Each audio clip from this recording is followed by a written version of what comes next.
ဓမ္မမိတ်ဆွေများကျမတို့အခုဗနိုင်းတင်ထားပါတယ်ကတ်အတင်ချေရကတ်ဘာပြက်ပုံခေသုံးပါဒီနေ့အဲ့ဒါလေးတင်မှာဖြစ်ပါတယ်ဓမ္မမိတ်ဆွေများကိုနည်းနည်းလေးမေးကြည့်ချင်ပါတယ်ရှင်နော်ကျမကိုအကူအညီပေးပါဓမ္မမိတ်ဆွေပဋိသန္ဓေစုရပါလားရှင်ပြောပါမရရင်ကျမပြန်ချပေးချင်ပါတယ်ရေးကြည့်လို့ကျမကြီးလည်းတင်အောင်မှာပို့ရှင်းသွားမှာပါပဋိသန္ဓေစတုတ်ကရပါလားရှင်ကုန်ရလားတစ်ခေါက်လောက်ကဲအဲ့ဒါဆိုရင်ဗနိုင်းဟုတ်ပြီလက်ညိုးလေးထောင်ပြဒီမှာခတ်သက်သွက်လေးပြမယ်ဗနိုင်းကထောင်လို့မရဘူးဓမ္မမိတ်ဆွေများစုံရိုးစာအုပ်ကိုလှန်ထားလိုက်ကြည့်မယ်နော်ကျမချပေးရလေးကိုလိုက်ကြည့်မယ်ထုံးစံတိုင်းမဲ့ဇရာကိုခတ်သက်သွက်လေးတောင်းအောင်နော်ထုံးစံတိုင်းမဲ့ဇရာကိုအောက်ကနေအပေါ်ကိုကြည့်မယ်ကျမတို့ဆက်စချင်းတွေ့မှာအပယ်လေးပုံကြည့်ထားပါရှင်အဲ့ဘက်ကိုဘယ်ဘက်ချမ်းမှာရှိပါတယ်ပဋိသန္ဓေစတုတ်ကနံပါတ်1စတုတ်ကရဲ့ပဋိသန္ဓေကိုပြောမှာဖြစ်ပါတယ်နော်အပယ်လေးပုံသားတို့သည်ဓမ္မမိတ်ဆွေများအဲ့မှာတွေးလိုက်မယ်အကုတွေ့မယ်အကုတွေ့ရင်အကုတလဝီတွေ့မယ်ဝီဘက်ဥကလေးတွေ့ရင်ဥပိ္ခတန်တီတွေ့ရင်တန်တီရဏစိတ်ပိုင်းမှာယဉ်နီးပြီးသားဖြစ်ပါတယ်အဲ့တော့ကျမတို့ပေါင်းပူဇော်လိုက်မယ်အပယ်လေးပုံသားတို့သည်အာကုသလဝိဘက်ဥပိ္ခတန်တီရဏစိတ်ဖြစ်ပဋိသန္ဓေနေကြ၏ကဲပြီးသွားပြီနောက်တစ်ကြောင်းတက်ပါမယ်ပေါ့ဖြည်းဖြည်းလေးတက်ပါမယ်လူတွေ့မယ်လူဘုံလို့ပူဇော်ရပါတယ်စာတုမဟာရေဘုံလူဘုံစာတုမဟာရေဘုံမှာဓမ္မမိတ်ဆွေများတွေ့မယ်ကမ်းရဲ့ကျိုးရဲ့တွေ့မယ်နော်အောက်မှာကဘာတွေ့မလဲဆိုရင်အာဟိကုတလဝိဘက်လို့တွေ့မယ်အဲ့တော့အဲ့ဒါကအာဟိကုတလဆိုရင်မခိုင်မြဲသောကုသိုလ်ရဲ့အကျိုး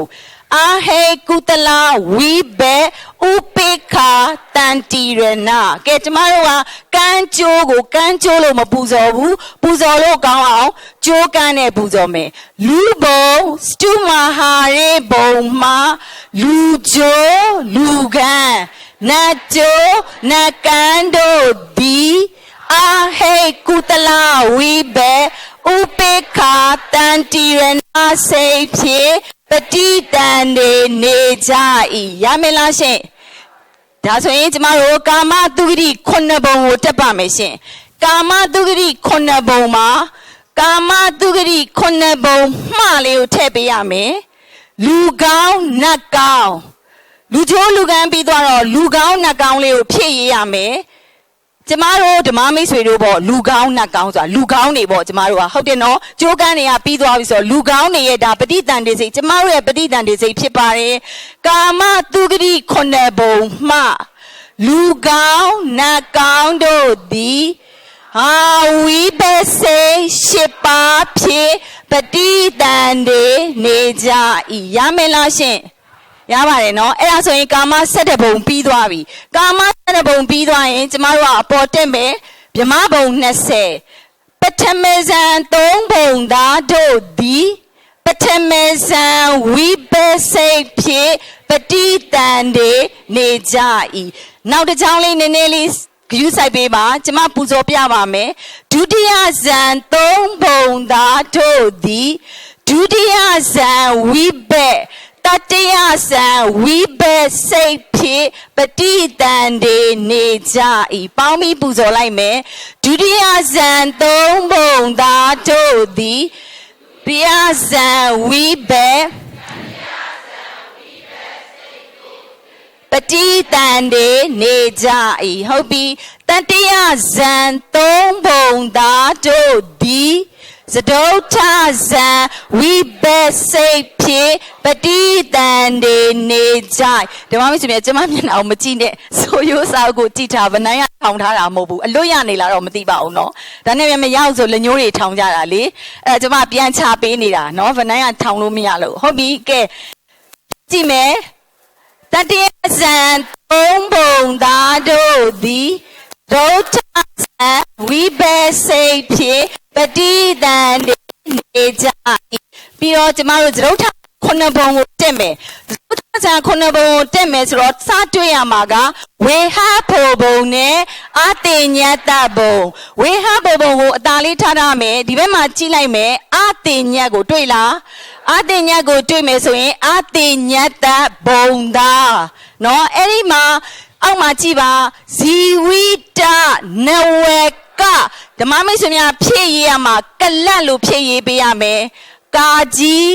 လာရေးချပတ္တလက်ကလတ်တွေ့ဖြည့်ရမယ်အတေညတဘုံသားတို့သည်ဇီဝိတနဝကကလတ်ရုပ်ဖြင့်ပฏิတန်နေနေကြရမယ်လားရှင်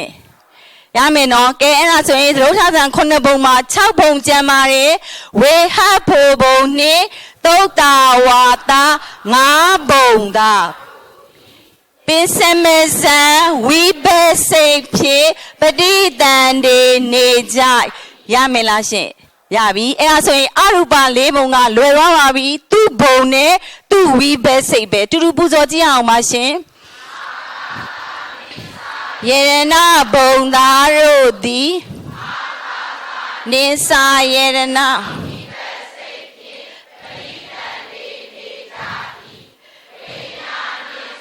ယေရဏဘုံသားတို့သည်ဝိညာဉ်နိစာယေရဏဝိပဿစိတ်ဖြင့်ပฏิတန်နေကြ၏နာကိဉ္စညာယေရဏဘုံသားတို့သည်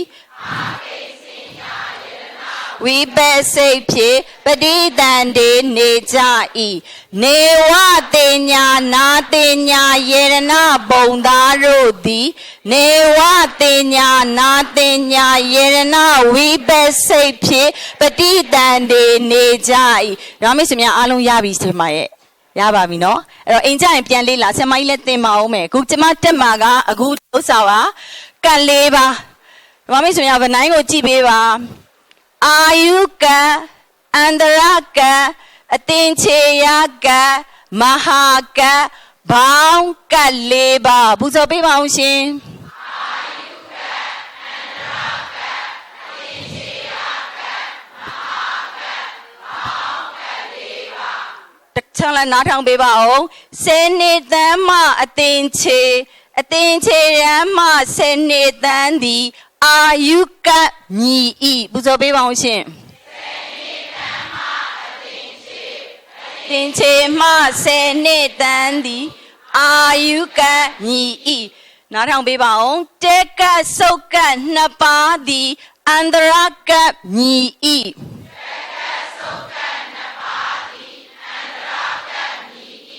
အန္တရက64ကသည်အသင်ချေယကမြည်ဤ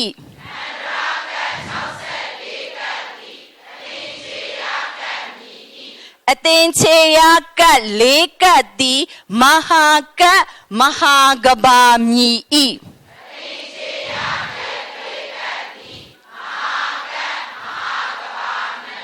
ကျမတို့တူတူပူဇော်အောင်ပါက4ပါကိုပူဇော်ပေးပါအောင်ရှင်တူတူပူဇော်မယ်အာယုကအန္တရာကအသင်ချေယကမဟာကဘောင်းက4ပါစေနေဓမ္မအသင်ချေမစေနေတန်သည်အာယုကမြည်ဤတက်ကဆုတ်ကနှစ်ပါးသည်အန္တရာကမြည်ဤအန္တရာက64ကသည်အသင်ချေယကမြည်ဤအသင်ချေယက4ကသည်မဟာကမဟာကဘာမြည်ဤရပါတယ်ရှင်နောက်တော့အသင်ချေယက4ကကိုကျမတို့ပူဇော်မှာဖြစ်ပါတယ်နည်းနည်းလေးနားထောင်ဝေးမှာဒီမှာစကလုံးလေးတွေပါပါတယ်ဓမ္မမိတ်ဆွေများ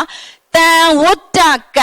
တတလင်းချိန်ဖြစ်ပါတယ်တတလင်းချိန်နှလုံးဆင့်ထားတယ်တတလင်းချိန်ဒီတာဝင်းမှုနဲ့အတန်တူတော့ရှေ့ကဘီးနဲ့ဝါနဲ့တွဲတော့ဝါရေးတတဝို့အောက်မှာတတလင်းချိန်တစ်လုံးဆိုတော့တာဝင်းမှုကြံခဲ့မှာပေါ့ဝတ္တဒီလိုလေးပူဇော်ရပါတယ်တန်ဝတ္တက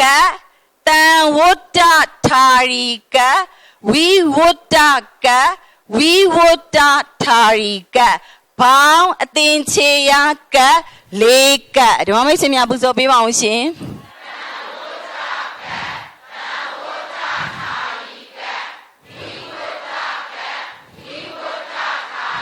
တ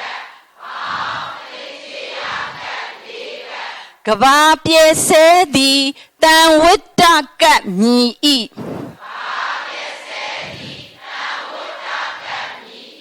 ပြည့်ပြီးတည်နေစေသည်တန်ဝတ္တထာရီကပ်မြည်ဤ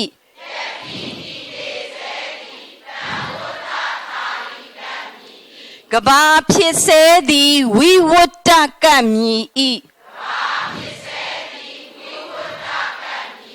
ဖြစ်ပြီးတည်နေစေသည်ဝိဝတ္တထာရီကပ်မြည်ဤ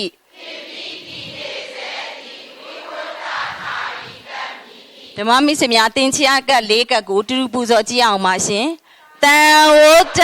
ကပ်တန်ဝတ္တထာရီကပ်ဝိဝတ္တကပ်ဝိဝတ္တထာရီကပ်ဘောင်းသင်္ချာကပ်၄ကပ်ကဘာ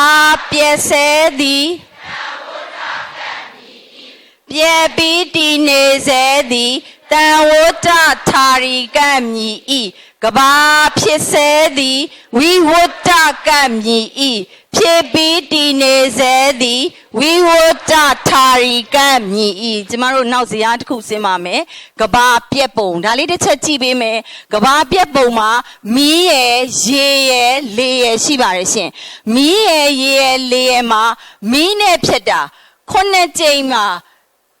မီးနဲ့9ကြိမ်မြောက်မီးနဲ့ဖြစ်တော့ခါကြတော့ဘယ်နှခါပါလဲဆို56ခါပါတယ်ကျမတို့56ခါလုံးမစိုးနိုင်ဘူးမစိုးနိုင်တဲ့ကြတော့မီးနဲ့9ကြိမ်မြောက်ဖြစ်ပြီးလို့ရှိရင်10ကြိမ်မြောက်ကမှဘာလဲပြန်ဖြစ်တာလဲဆိုတော့ရေနဲ့ဖြစ်တယ်ကျမတို့ရေနဲ့10ကြိမ်ပြန်ဆိုရမယ်56ပြည့်ဖို့ပါဒါကြောင့်မလို့ဓမ္မမိတ်ဆွေများအနေနဲ့ဒီ56တို့9တို့ဆိုတာတိယုံလေးပါပဲနော်အဲ့တော့ကျမတို့က56ခါတို့10ခါတို့အဲ့လိုမပူဇော်တဲ့အတွက်ကြောင့်မလို့ဓမ္မမိတ်ဆွေများလည်းမောနေမှာဆိုလို့ကျမတို့2ကြိမ်လောက်ပဲပူဇော်ရမယ်ကျမပူဇော်ပြပါဦးမယ်နားထောင်ပေးပါဦးရှင်ဒါကတော့လွယ်တယ်လေကတော့64ကြိမ်မြောက်မှာ1ကြိမ်ပဲဖြစ်တာနော်အဲ့တော့ကျမပူဇော်ပြမယ်မီး9ကြိမ်10ကြိမ်မြောက်ရေ1ကြိမ်မီး9ကြိမ်10ကြိမ်မြောက်ရေ1ကြိမ်ဖြစ်ဤ64ကြိမ်မြောက်မှာ4ကြိမ်ပြည့်ဤရပြီလားဓမ္မမိတ်ဆွေများတစ်ခေါက်ပြန်ပူဇော်ပြပါမယ်မီး9ကြိမ်10ကြိမ်မြောက်ရေ1ကြိမ်မီး9ကြိမ်10ကြိမ်မြောက်ရေ1ကြိမ်64ကြိမ်မြောက်4ကြိမ်ဖြစ်ဤဖောက်ထုံတယ်နော်4ကြိမ်ဖြစ်လို့ကဘာကြီးပြက်တာနော်အဲ့တော့ကျမတို့တူတူပူဇော်ကြည့်အောင်ပါပူဇော်ပေးပါအောင်ရှင်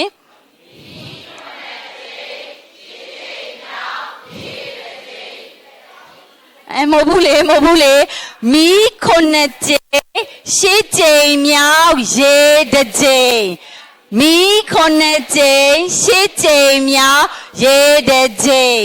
64ကြိမ်မြောက်4ကြိမ်ဖြစ်ဤနှစ်ခါပူဇော်တာလေ56ခါကြီးပူဇော်ရင်ဓမ္မမိတ်ဆွေများမောမှာပေါ့ကျမလည်းမောတယ်လေဒါကြောင့်နှစ်ခါလေးပဲပူဇော်ကြပါစို့ဟုတ်ပြီနော်ကဲပူဇော်ပေးပါအောင်ရှင်မီး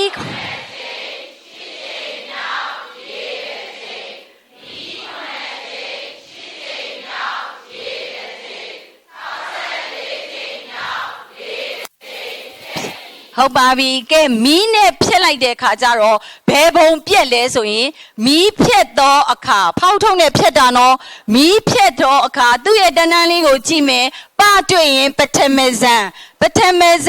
3ဘုံပြက်ဤပူဇော်ကြည့်ပါအောင်ရှင်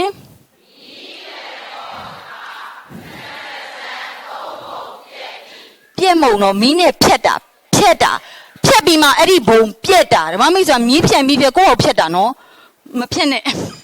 အဲ့တော့မီးဖြတ်တော့အခါပထမဇန်3ဘုံပြက်ဤရမယ်လားပူဇော်ပေးပါအောင်ရှင်မီးဖြတ်တော့အခါပထမဇန်3ဘုံပြက်ဤရေဖြတ်တော့အခါဒုတိယဇန်3ဘုံပြက်ဤ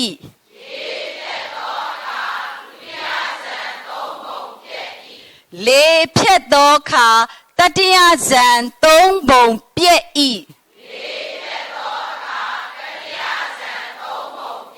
ကျမတို့ဒီဇာတ်လေးပြန်ပူဇော်ပေးပါအောင်ရှင်တူတူပူဇော်ရအောင်ပါမီး9ကြိမ်10ကြိမ်မြောက်ရေ1ကြိမ် မီး9ကြိမ်10ကြိမ်မြောက်ရေတစ်ကြိမ်64ကြိမ်မြောက်လေတစ်ကြိမ်ဖြဲ့ဤမီးဖြဲ့သောအခါပထမဇန်3ပုံပြဲ့ဤရေဖြတ်သောအခါဒုတိယဇန်3ပုံပြဲ့ဤလေဖြတ်သောအခါတတိယဇန်3ပုံပြဲ့ဤမြတ်ရမယ်လားရရင်နောက်စရာလေးတက်ပါမယ်ခေတ်3ပါဇာတိခေတ်အာနာခေတ်ဝိတယခေတ်ဘောင်းခေတ်3ပါပူဇော်ပေးပါအောင်ရှင်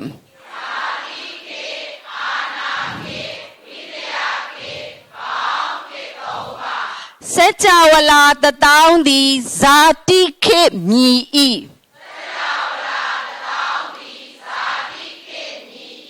စัจ java လာဂရေတသိန်းသည်အာနာခေတ်မြည်ဤ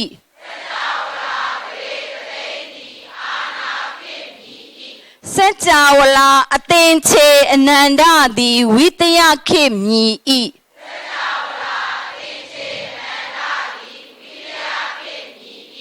အာနာခေတ်ဒီကဘာနှင့်ဖြစ်အတူပြက်အတူဖြစ်ဤ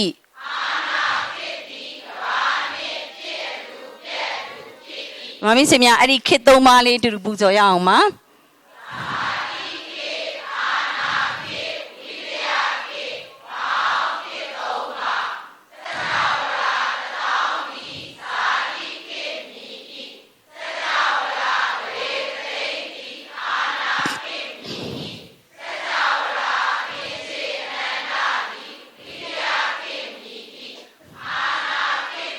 ကဘာနေဖြစ်တူပြဲတူဖြစ်ဤဒီမှာမိတ်ဆွေများဒီနေ့သင်လိုက်တာဒီဇာတ်လေး၄ခုပါနော်အိမ်ကြရင်ပြန်လေ့လာကြည့်ပါစမကြီးလည်းဆက်ပြီးတော့သင်ကြားပေးမှာဖြစ်ပါတယ်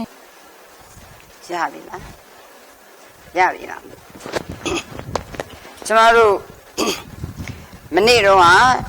အထမဇန်3ပုံဒုတိယဇန်3ပုံတတိယဇန်3ပုံအထိအတိတ်ပဲပြီးသွားပြီဖြစ်ပါတယ်အခုကျမတို့ဒီနေ့သရုတ်ထဇန်9ပုံဆက်ပါမယ်ဓမ္မမိတ်ဆွေတို့ရဲ့စာမျက်နှာ64မှာလည်းရေးထားတယ်သရုတ်ထဇန်9ပုံရှိပါတယ်သရုတ်ထဇန်ကြရင်ဘယ်နှပုံရှိပါလဲသရုတ်ထဇန်9ပုံဒီ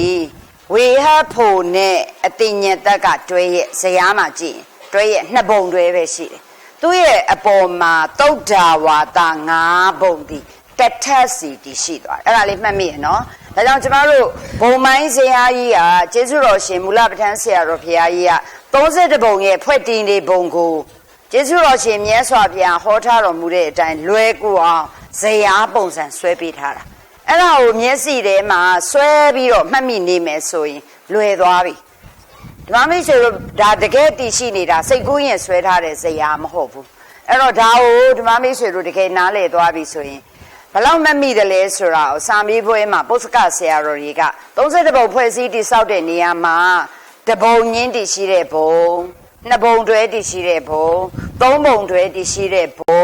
4ပုံတွဲတည်ရှိတဲ့ဘုံစသည်ဖြင့်မေးလေးရှိတယ်အခုဆိုရင်နည်းနည်းလေးအကြမ်းမြင်ပြောရင်တပုံနဲ့တည်ရှိတဲ့ဘုံဆိုရင်ငရဲတည်တပုံနဲ့သို့တော်သူကအထက်8ထက်ရှိတယ်ဟုတ်လားရှင်နောက်တစ်ခါတရိစ္ဆန်ပြိတ္တာအတုရကေက3ပုံဒီလူဘုံမှာမိကိုကပ်ရက်နေတယ်ဆိုတော့သူဒီလူဘုံမှာပဲတွဲပြီးတော့နေရတော့ဒါဒီတနည်းအားဖြင့်ပြောရင်၄ခုတွဲနေတယ်လို့ပြောလို့ရတာတကယ်တော့တရိစ္ဆန်ပြိတ္တာအတုရကေဒီဘုံဌာနတီးချမရှိဘူးလူသားတွေနေထိုင်ရလူဘုံမှာသာလာနေရပြီမဲ့32ပုံအနေနဲ့ပြောရင်တို့ဒီ၄ခုအနေနဲ့၄မျိုးအနေနဲ့လာနေတဲ့အတွက်ပြောမယ်ဆိုရင်၄ပုံတွဲလို့ပြောရင်ရောမရဘူးလားပြီးရင်ဆက်ကြည့်ရင်နတ်ပြည်6ထက်နတ်ပြည်6ထက်ဒီတစ်ထက်စီပဲတည်ရှိသွားတာဟုတ်လားဒါဆိုရင်နတ်ပြည်6ထက်ဒီတပုံစီပဲတည်ရှိလူပုံဒီတပုံနဲ့တည်ရှိတာမဟုတ်၄ပုံတွဲလို့မှတ်ထားရမယ်ဟုတ်ပြီနော်တခါဆက်ကြည့်ရင်ဗြဟ္မဘုံ20ရှိတဲ့အထဲမှာပထမဇန်3ပုံဒီတတွဲတဲ့တည်ရှိတယ်ဒုတိယဇန်3ပုံဒီတတွဲတဲ့တည်ရှိတယ်တတိယဇန်3ပုံဒီတတွဲတဲ့တည်ရှိတယ်ဆိုရင်3ပုံတွဲတည်ရှိတာဒီ3မျိုးရှိတာပေါ့ပထမဇန်3ပုံဒုတိယဇန်3ပုံတတိယဇန်3ပုံဟုတ်လားရှင်တခါဝေဟဖို့နဲ့အတိညာတတ်ဒီ2ပုံတွဲတည်ရှိတယ်ဒါကြောင့်2ပုံတွဲဆိုတာဖြေရမှာပေါ့ပြီးရင်သုဒ္ဓဝါဒ9ပုံဇယားမှာကြည့်ရင်အဝိယဘုံအတ္တဘာဘုံတုဒ္ဒတာဘုံတုဒ္ဒတိဘုံအကနိထ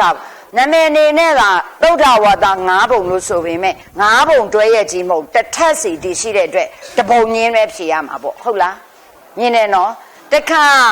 အရူပ4ပုံကြည့်တဲ့အခါအရူပ4ပုံကြည့်အာကာသနိစာယရဏဘုံဝိညာဏိစာယရဏဘုံအာကိဉ္စညာယရဏဘုံနေဝတိညာနာတိညာယရဏဘုံတို့ဒီလေတစ်ထပ်စီပဲတည်ရှိတော့တပုံညင်းမဟုတ်ဘူးလား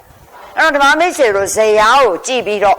စိတ်ထဲမှာပြန်စင်းစားရင်စာမဝဲမေကွန်အနေနဲ့32ပုံဖွဲ့စည်းတည်ဆောက်နေပုံမှာတပုံစီတစ်ထပ်စီတည်ရှိတဲ့ဘုံကိုပြောပါလို့ပြောရင်ငရဲဒီတပုံငယ်ပဲထက်တွေ့ရမယ်သူက8ထက်ရှိလို့ဒါလင်ဟလာ8ခုပြောနေပေမဲ့ငရဲ8ပုံဟုတ်လားငရဲကြီး8ထက်ပဲပြောတယ်သမီးဘယ်ကလဲပူနေတယ်ဆရာမဆိုအဲကွန်းကပူလာလားဘယ်ကပူနေလဲမသိဘူးအပူတွေကြီးပဲထွက်တယ်အဲ့တော့င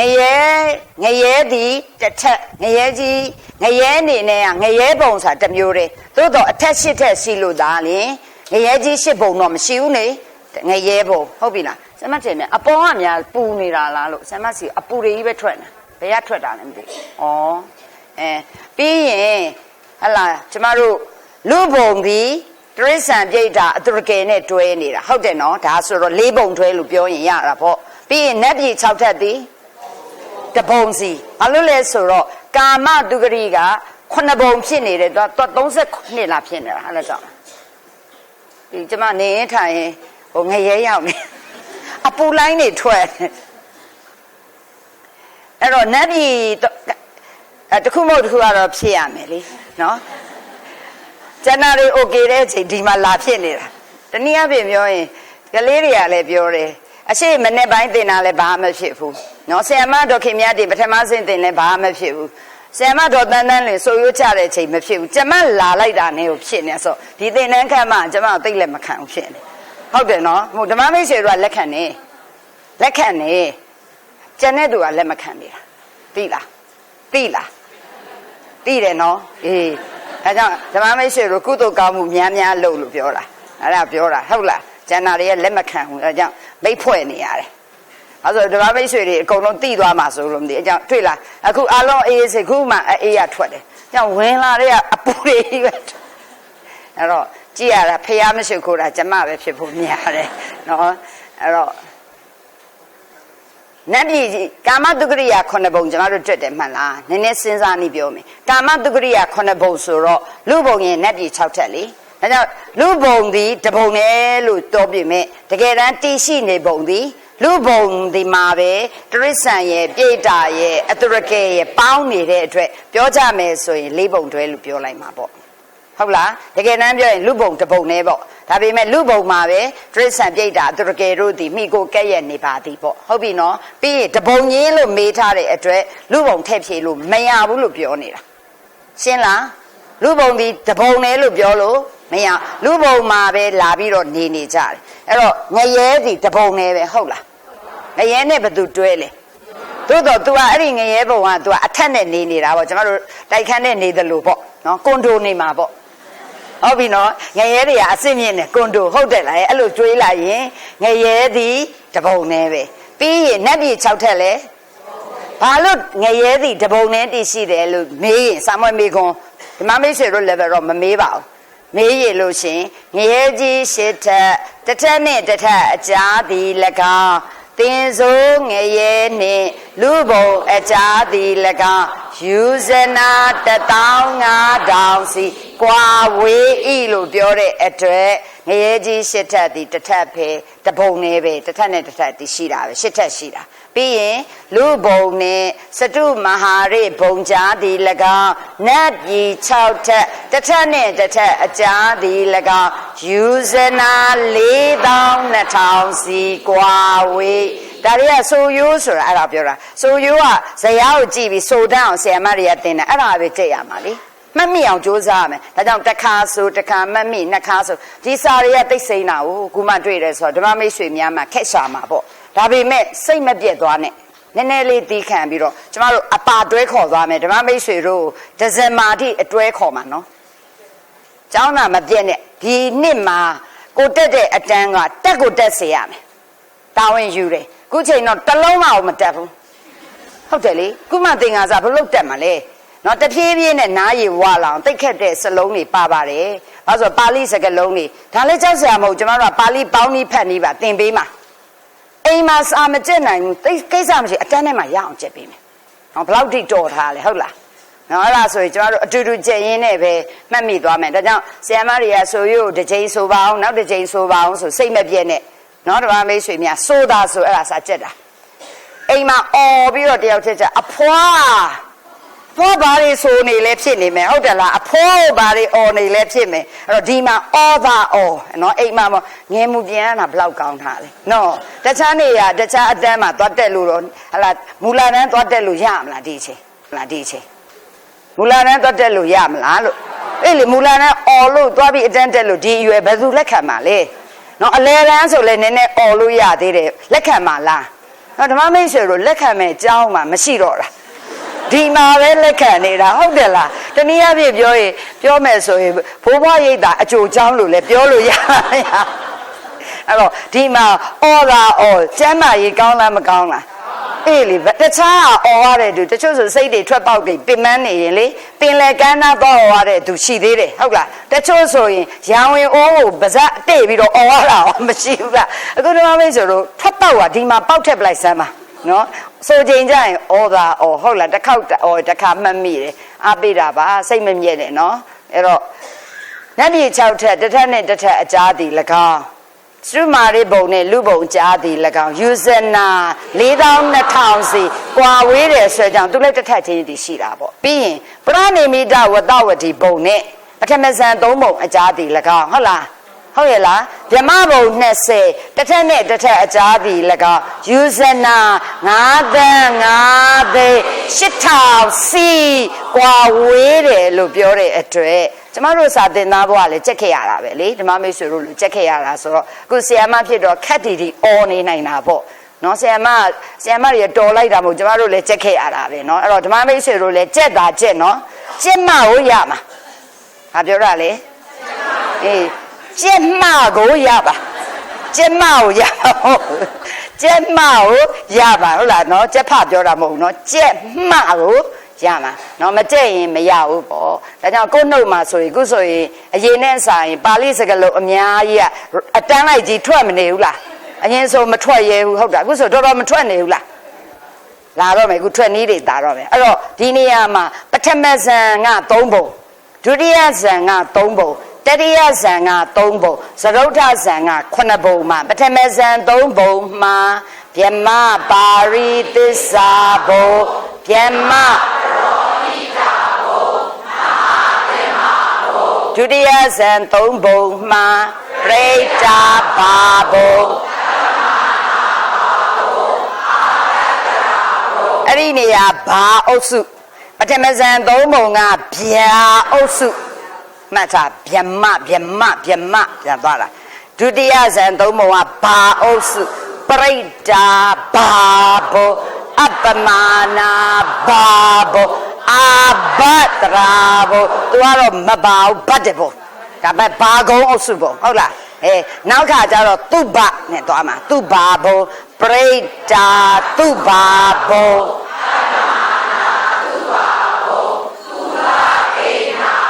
တတိထားမှာက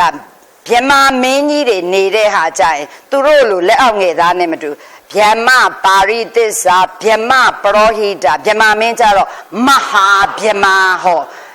ပထမဇန်နေကြတော့ဗြဟ္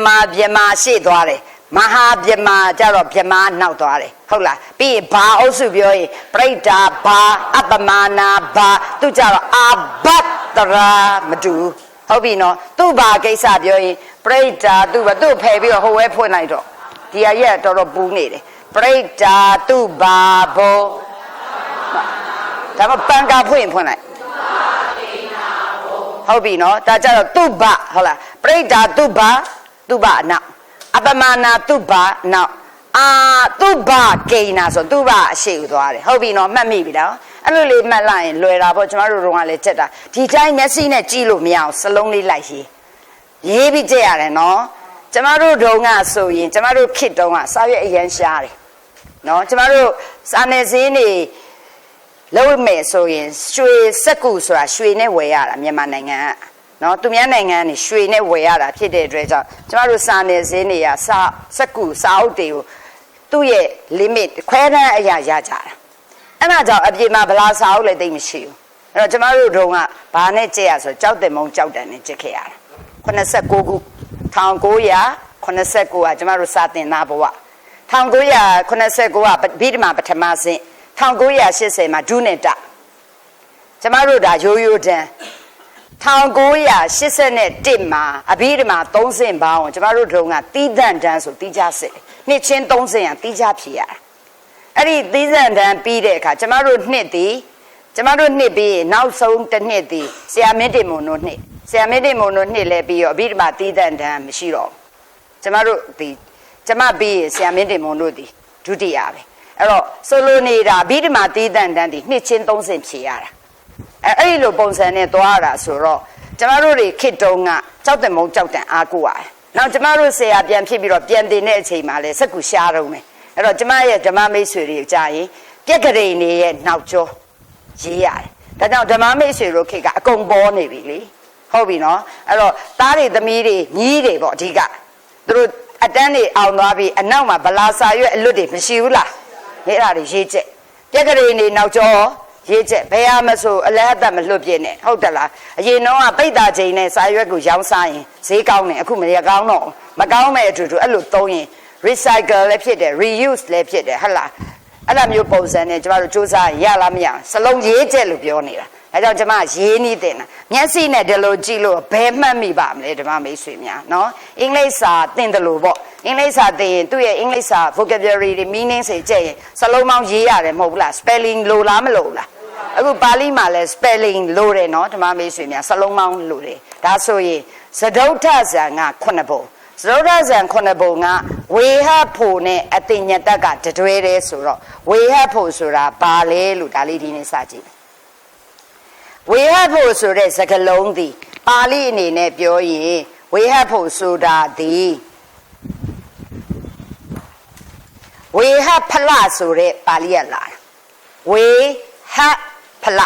နားလေနော်ဝေဟဖလဆိုတာသည်ဝေဟဖလကနေမြန်မာမှုပြုလိုက်တော့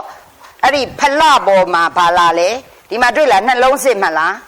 ဟုတ်ရဲ့လားဟုတ်လားလည်းမသိပါဘူးဒါမှလည်းပြန်မပြောဟုတ်တယ်နော်ဒါဆိုရင်တဝေထိုးဝါရေ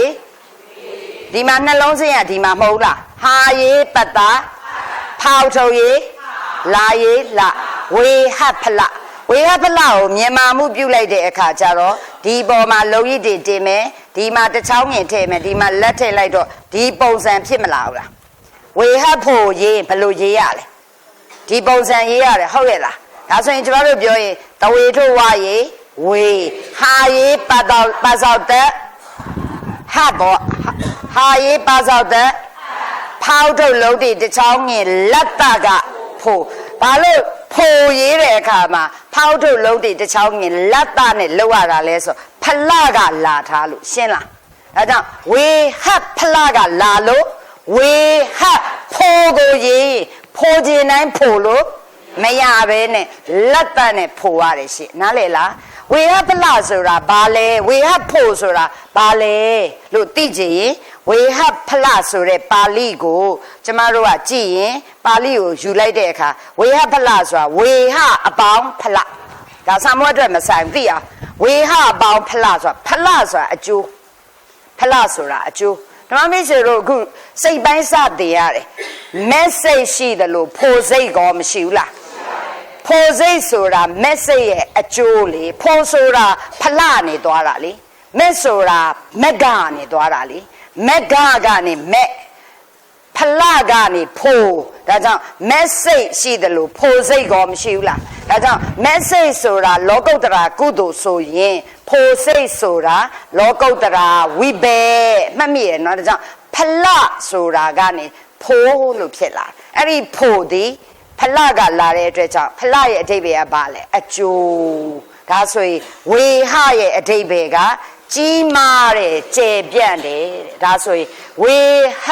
ဖလဆိုတာကြီးမားကျယ်ပြန့်တဲ့အကျိုးရှိသောဘုံ ဒါဆိုရင်ဝေဟဘုံဘုံဆိုသည်မှာကြီးမားကျေပြန့်သောအကျိုးရှိသောဘုံသိရမယ်နော်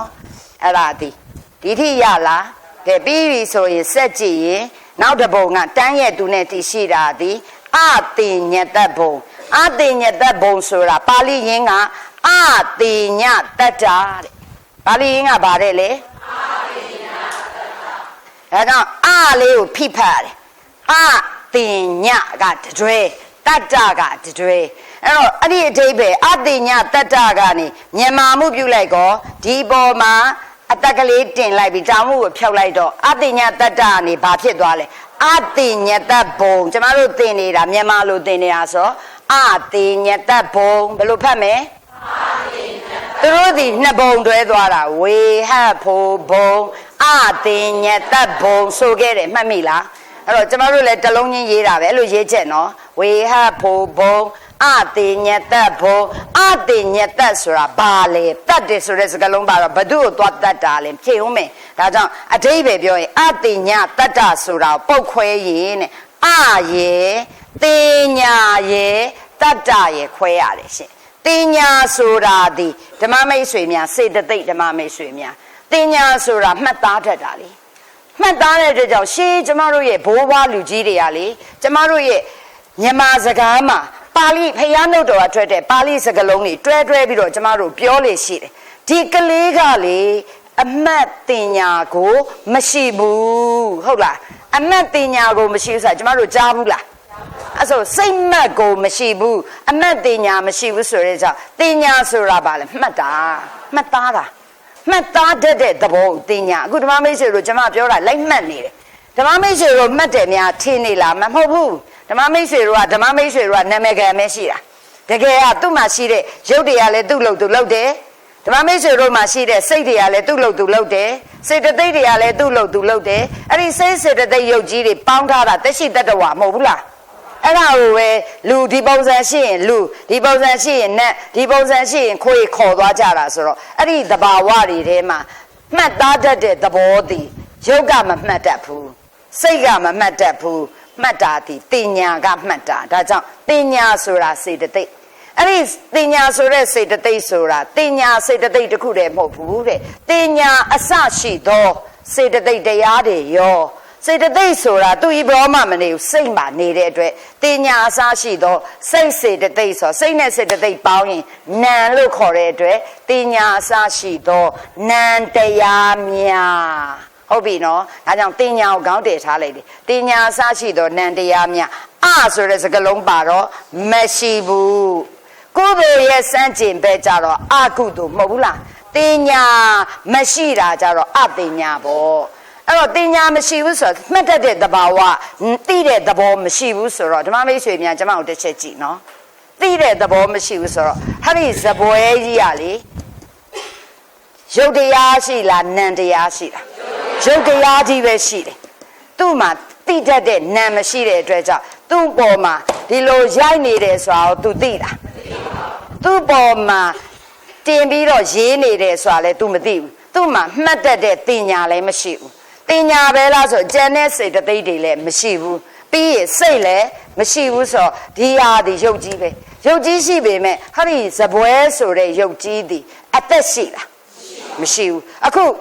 ဒီမြမာကြရင်လေတင်ညာစားရှိတဲ့နံတရားတွေမရှိဘူးဆိုတော့နံမရှိဘူးဆိုရုပ်ကြီးပဲရှိတယ်သို့တော့ဇပွဲဆိုတာဒီရုပ်ကြီးပဲရှိတယ်အဲ့ဒီမြမာကလည်းရုပ်ကြီးပဲရှိတယ်ဒါပေမဲ့ဇပွဲကအသက်မရှိဘူး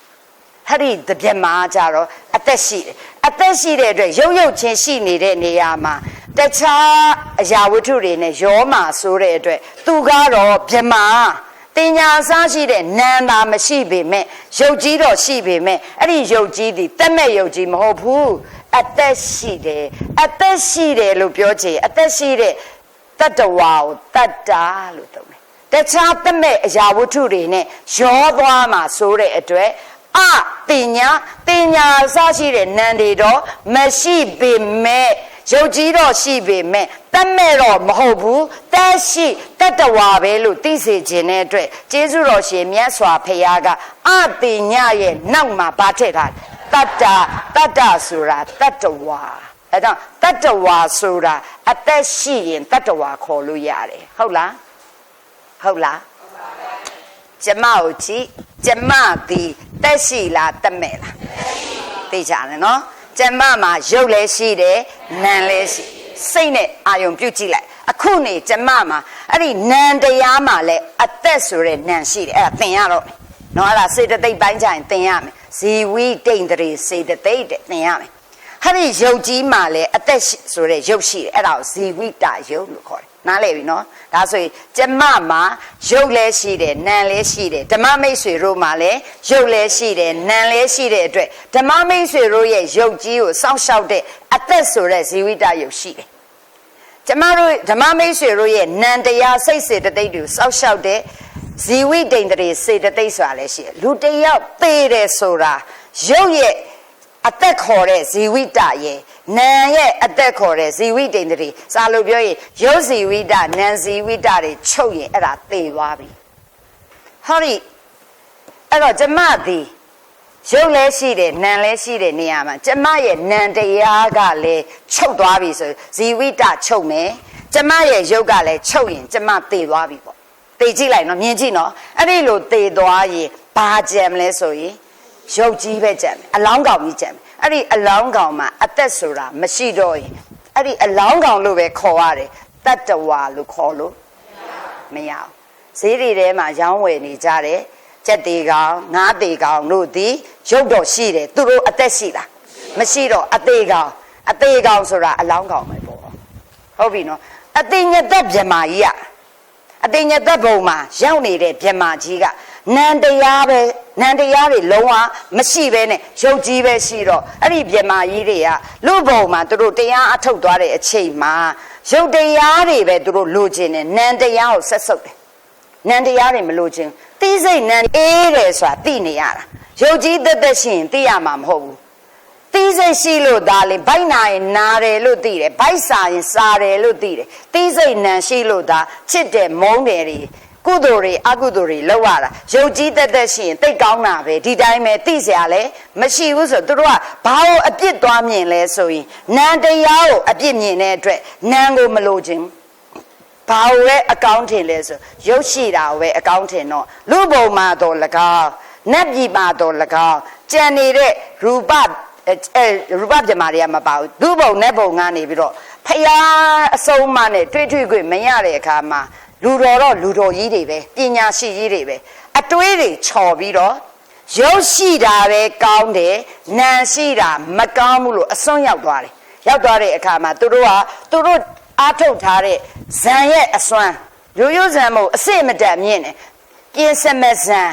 ရူပကုသိုလ်ပြင်စမဇံရဲ့အစွမ်းနဲ့ဇံတွေလည်းရထားပြီးတဲ့ပြင်သူတို့အတွေ့အချော်သွားတဲ့အတွက်ရုပ်ပဲရှိခြင်းနဲ့နာမ်မရှိခြင်းဘူးဆိုပြီးတော့သေလွန်သွားတဲ့အချိန်မှာလူပြေမှာထိုင်ရက်ပဲအားထုတ်ခဲ့တယ်ဆိုရင်ဗြဟ္မပြည်မှာအားထုတ်တဲ့ဇံရဲ့အစွမ်းဇံမှာမှရူပဇံက၅ပါးရှိတဲ့ထဲမှာပထမဇံဒုတိယဇံတတိယဇံသရုဒ္ဓဇံပြည့်စမဇံဆိုတာအစစ်အမြင့်ဆုံးသောပြည့်စမဇံကုသိုလ်ရဲ့အစွမ်းနဲ့သူတို့အလိုကြဗြဟ္မပြည်မှာထိုင်ရက်ဗြဟ္မာယုတ်ကြီးလာဖြစ်တယ်ထိုင်ရက်ကြီးအယောင်စင်းကဇံကုသိုလ်ကြောင့်ဆိုဝင်းဝလှပါတယ်ဒါပေမဲ့တိစိတ်နံမရှိဘူးမတည့်ရအားထုတ်ထားပြီးတော့ဇံဝင်စားပူးပြီးတော့သေလွန်သွားရင်မတည့်ရရဲ့ယုတ်ကြီးပဲလျှောင်းရဲ့အားထုတ်ထားရင်လျှောင်းရဲ့ယုတ်ကြီးတွေပဲအဲ့ဒီလိုယုတ်ကြီးတက်တက်ရှိတယ်တိစိတ်တော့နံတရားလုံးဝမရှိဘူးတင်ညာလည်းမရှိဘူးရုပ်ပဲရှိပေမဲ့အသက်ကတော့ရှိတယ်ဒါကြောင့်အသက်ရှိတဲ့အတွက်မြတ်စွာဘုရားအဲ့ဒီဗြဟ္မဘုံမှာရှိကြတဲ့ဗြဟ္မာတွေဒီအတိညတဗြဟ္မာတွေဒီတယောက်နဲ့တယောက်မမြင်နိုင်မသိလည်းမသိဘူးသိစိတ်မှမရှိတာဒါပေမဲ့အဘိညာဉ်တကောဘိညာဉ်အရာရှိတဲ့ဖရာတို့သစ္စေကဗုဒ္ဓတို့ယဟန္တာရှင်မြတ်ကြီးတွေကြားတဲ့အခါကျတော့ဗြဟ္မာအတိညတဗြဟ္မာပြည်ကိုကြည့်တဲ့အချိန်ကျရင်ဗြဟ္မာကြီးတွေကရုပ်ထုကြီးတွေလိုပဲခံရကြီးတွေလျှောင်းရက်ကြီးတွေမတ်တရက်ကြီးတွေတွတွေ့တဲ့အခါကျတယ်သူတို့သည်အသက်မရှိတဲ့ကျမတို့ဖရာတို့ပထိုးတွေမှာရှိတဲ့ဗြဟ္မာရုပ်ထုကြီးတွေနဲ့ပွားမားနေမှာဆိုလို့ဟိုဗြဟ္မာရုပ်ထုတွေကအသက်မရှိဟောဒီဗြဟ္မာပြည်မှာရှိတဲ့ဗြဟ္မာရုပ်ကြီးတွေကတော့အသက်ရှိတယ်လို့သိစေခြင်းတော့တင်ညာဆိုတဲ့တရားနံတရားတွေမရှိတော့အတိညာ သို့တော့တက်ရှိတာဖြစ်တဲ့အတွက်ကြောင့်တတ္တာလို့ထည့်လိုက်တော့အတိညာတတ္တာအဲ့ဒါကိုကျမတို့ကအဖျားစွတ်ပြီးခေါ်လိုက်တော့အတိညတအတိညတဘုံနဲ့နားလည်သွားလားနားလည်ပြီနော်အဲ့တော့အဲ့ဒီဘုံနေရှိသွားတော့အလုံးအဲ့ဒီအတိညတဘုံရဲ့ဝေဟဘုံဘုံရဲ့ဒီတဒန်းနဲ့မဟုတ်ဘူးလားအဲ့ဒါပြီးသွားရင်ဘာလာမလဲဆိုရင်သုဒ္ဓဝါဒသုဒ္ဓဝါဒစလုံးပေါင်းကြည့်ရမယ်တာတချောင်းရင်ဓာတွေးတက်ကတုတ်ဓာအုပ်ချက်ရေးချကဓာဟုတ်လားဝရေးချကဝတာရည်တဆိုဖတ်ရင်အတန်အတွက်ပါလေပြန်ဖတ်ပါအောင်သုဒ္ဓဝါဒရဲ့အဓိပ္ပာယ်သိဖို့ဆိုရင်သုဒ္ဓမြင်းဆောင်သုဒ္ဓမှာရေးချလေးမပါဘူးလားအဲ့ဒီရေးချလေးအရေးချအာပဲရှိဒါဆိုရင်သုဒ္ဓအပေါင်းအာဝါဒသုဒ္ဓနဲ့အာဝါဒပေါင်းလိုက်တော့ဒီကအရေးချဓာတ်မှာလာလိုက်တော့သုဒ္ဓဝါဒအဲ့တော့သုဒ္ဓဝါဒဘုံစာရေးချက်ရေးချတွေပါတယ်နော်ရေးချဘယ်နှနေရာနှစ်နေရာသုဒ္ဓဝါဒသွားပြီးတော့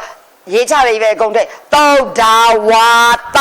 တွေမဟုတ်ဘူးနော်သုဒ္ဓဝါဒ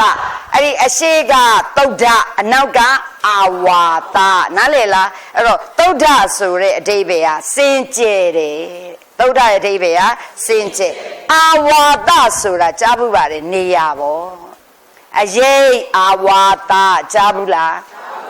အရေးအောက်မှာဝင်းနေရင်အဲ့ဒါအရေးအာဝါဒမဟုတ်ဘူးလားမိဘအရေးဆရာအရေးဟလားဆွေမျိုးအရေးတရားအရေးတစ်ပင်အရေးမရှိဘူးလားခုကျမတို့တွေဒီကျမတို့နေတာဒါကျမတို့ရဲ့အာဝါဒပဲပေါ့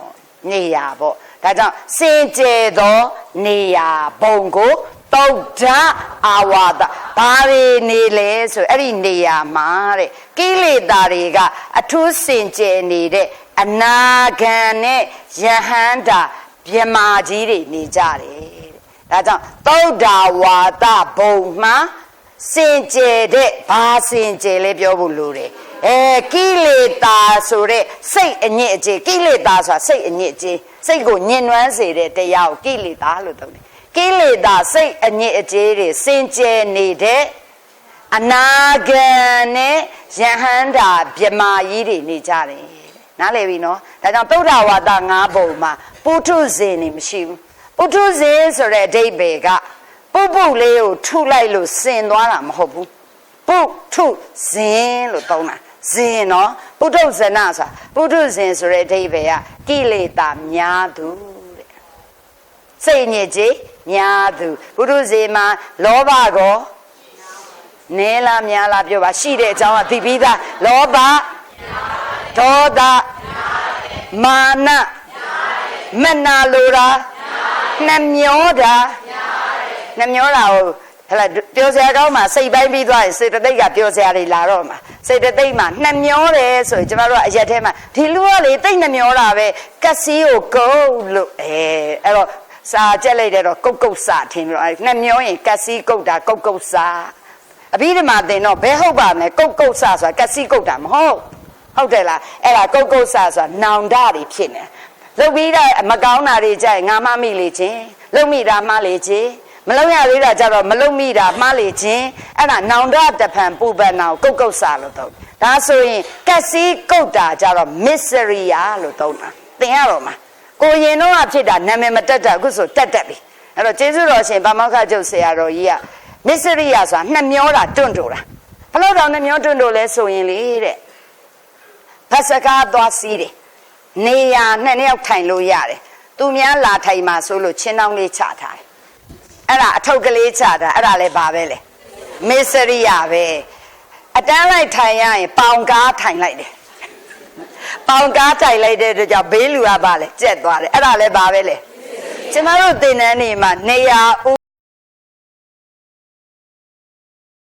ဦးထားတယ်အဲ့ဒါဘာပဲလဲကိုနေရသူများတာထိုင်မှာကြောက်တာဟုတ်တယ်ဟုတ်ဘူးလားအေးတွေ့လားအကုန်ပါလားမပါဘူးလားအဲ့ဒါလေးစေတသိက်ပိုင်းဆိုင်သင်ရတော့မယ်သိလားပြောစရာကြီးနော်အဲ့တော့အရင်နဲ့စာရင်တဖြည်းဖြည်းနဲ့တော့သိလာတော့မှာနော် အဲ့တော့မတိတာကမတင်လို့တင်ရင်ဘာဖြစ်မှာအဲ့တော့ကြောင့်စိတ်မညစ်နဲ့နော်ညစ်တဲ့သူပါလားအေးလေမပါပါဘူးရလေကိစ္စမရှိမရလေကိစ္စအေးအေးပဲဟုတ်တယ်လားမရတယ်လေဒီဘုံမဲ့ရလေပြောင်းလို့လားမပြောင်းဘူးပေါ့စေးမစားမိဘုံနဲ့စေးစားပြီးဘုံဆိုသလိုမတင်ရသေးတဲ့ဘုံနဲ့တင်ရတဲ့ဘုံမပြောင်းဘူးလားအော်ပြောင်းနေဩဘလို့ပြောင်းသွားလဲအော်စိတ်ကလေးပြောင်းသွားတယ်ဩအေးပါတာဓုဘာပြောတာဘာလို့ရည်တာလဲတာဓုခေါ်တယ်ရည်လေဘာလို့ရည်တာအော်တစ်ချိန်နဲ့ခေါ်လို့အေးဟုတ်တယ်တစ်ချိန်ပဲခေါ်သေးတယ်နော်မဟုတ်နှစ်ချိန်ဆိုတော့ဒီဇင်ဘာလောက်ထိကနောက်ထပ်အချိန်ရသေးတယ်လေနည်းနည်းလလေလောက်ကြည့်နောက်တစ်ချိန်ခေါ်မယ်နော်စုံငံနေကြတော့နောက်တစ်ချိန်ခေါ်မယ်အဲ့ကြ3ချိန်ပြည့်မသွားဘူးလားတစ်ချိန်တော့ခေါ်ပြီးသွားပြီဘာလို့ဆိုစိတ်လေးပြောင်းသွားတယ်လို့ပြောလို့ဒါကြောင့်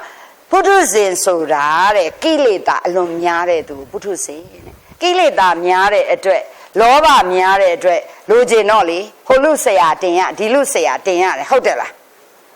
လောဘများတော့အင်ကြီးလေးသွားအပ်ရင်လေကိုဝယ်တဲ့အစာလေးပုံကောင်းကောင်းလေးချုပ်စင်ဆရာရင်ကောင်းကောင်းချုပ်နော်သပင်သွားညံ့ရင်လေကိုယ်သပင်လေးကေလေးဆုံးသွားမှာဆိုလို့ကောင်းကောင်းညံ့နော်စိတ်ကားစီးရင်တော့ဆရာဖြည်းဖြည်းနေနော်ဆိုဟုတ်လားကိလေသာကြောင့်ဟိုလူဆရာတင်ရတယ်လောဘကြောင့်လည်းဆရာတင်ရတယ်ကြောက်တဲ့ဒေါသကြောင့်လည်းဆရာတင်ရဒါကြောင့်ပုထုဇဉ်ဆိုတာကိလေသာများတယ်လို့ဆရာများတယ်တဲ့ဒါကြောင့်ဆရာများတဲ့သူလည်းပုထုဇဉ်လို့ခေါ်တယ်ဒါဆိုရင်ကိလေသာတွေနည်းသွားအောင်ကြိုးစားလာနိုင်ပြီဆရာလည်းများမရှိတော့ဖယားကလွယ်လို့မရှိတော့ရင်အရိယာလို့ခေါ်တာနားလည်ပြီနော်အဲ့တော့အခုကျမတို့တွေကဟလာအရိယာတွေမဖြစ်သေးတဲ့ပုထုဇဉ်များဆိုရင်တော့ကျမတို့တွေဒီ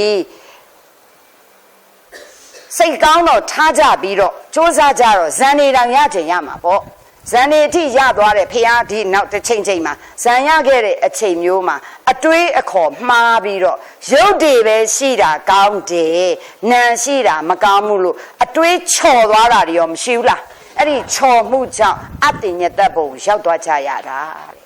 အတ္တညတ္တဘုံကိုရောက်လို့ကတော့နောက်ပိုင်းသင်ရတော့မယ်ကဘာ900အသက်ရှည်စွာနေရတော့မှာအဲ့ဒီအချိန်မှာဖျားပွင့်လဲဖျားကိုဖူးလို့မရတော့ဖျားတရားလဲနာလို့မရတဲ့အတွက်ရက်ပြစ်8ပါးထဲမှာပါတယ်ဒါကြောင့်ဖျားရှင်တော်မပွင့်ပေါ်လင်းလူတော်အမြစိတ်ကောင်းထားလေ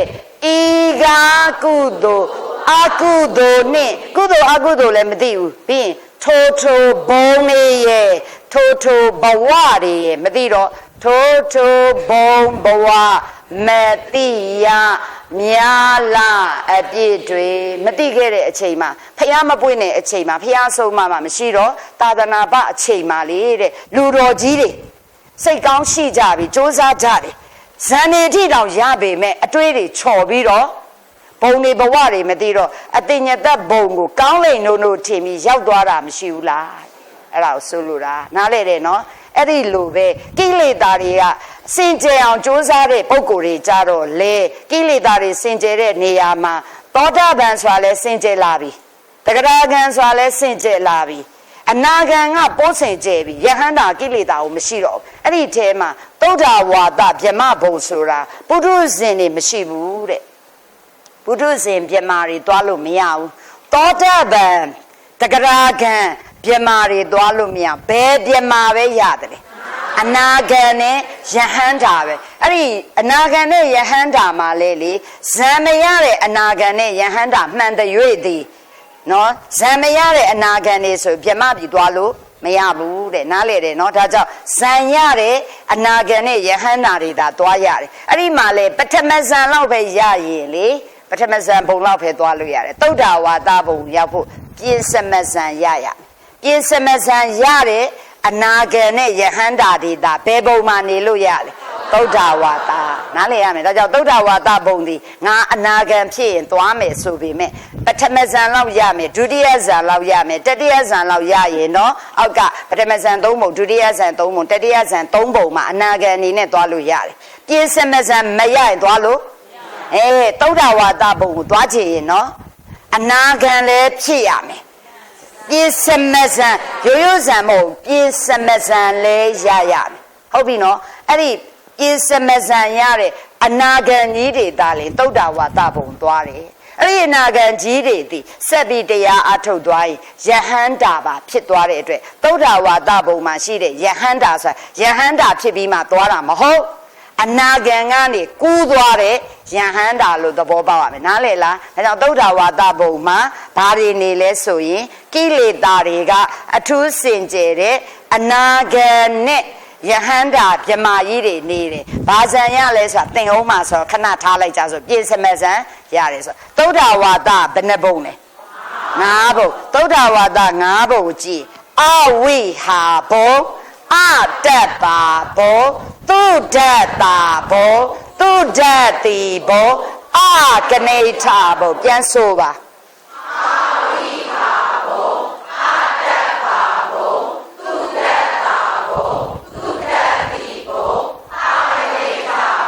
projector မှာကြည့်ပါဓမ္မမိတ်ဆွေများအဝိဟာအလေးရတတ်ဝိဟာနဲ့တွေ့ရဝိဟာဆိုတာနေရမိမိတို့ရဲ့နေရအဆိုတော့မိမိတို့ရဲ့နေရကိုမစွန့်ဘူးတဲ့မစွန့်တာအဆန့်ကျင်တဲ့ဘယ်သောအခါမှမိမိတို့ရဲ့နေရကိုမစွန့်တဲ့ပြမာတွေနေတဲ့ပုံကိုဘာလို့သုံးလဲအဝိဟာဘုံကိုယ်ဘုံမှာပဲကိုနေတယ်တခြားဘုံကိုမသွားရင်အဝိဟာဘုံကဲနောက်တစ်ခုကဘာလဲအတ္တပအတ္တပအတ္တတပတတတပဆိုတာပူပန်နေအတ္တပဆိုတော့ပူပန်ခြင်းမရှိတဲ့ပြမာတွေနေတဲ့ဘုံအနာဂံဆိုတာဘယ်ဘူးတော့ပါမလဲဓမ္မမိတ်ဆွေဟုတ်ပြီနော်နောက်တစ်ခါသုဒ္ဓတာဘုံနဲ့ရလားလည်းမသိညနေနော်ဓာတ်တာသူ့ကတခုဓာတ်တာသူ့ဆိုတဲ့စကားလုံးတွေ့ရင်ကောင်းချမ်းသာတယ်လို့သုံးရမယ်သူ့ဆိုတာဒီဓမ္မမိတ်ဆွေများဒုက္ခကြားဘူးလားဒုက္ခဆိုတာဘာလဲတော်သေးတယ်ဒုက္ခဆိုတာဘာလို့လဲဆိုဆရာကြီးဥဒုက္ခလို့ဖြေလိုက်မှာဆိုဒုက္ခဆိုတာဘာလဲချမ်းသာအဲ့တော့ချမ်းသာဆိုတာဖြင့်ဓာတ်တာဆိုတာကြည့်လို့ရတာဓာတနာကြားဘူးလားဓာတနာဆိုတာအမြင်တာမြင်တယ်ကြည့်တယ်ပေါ့ဟုတ်လား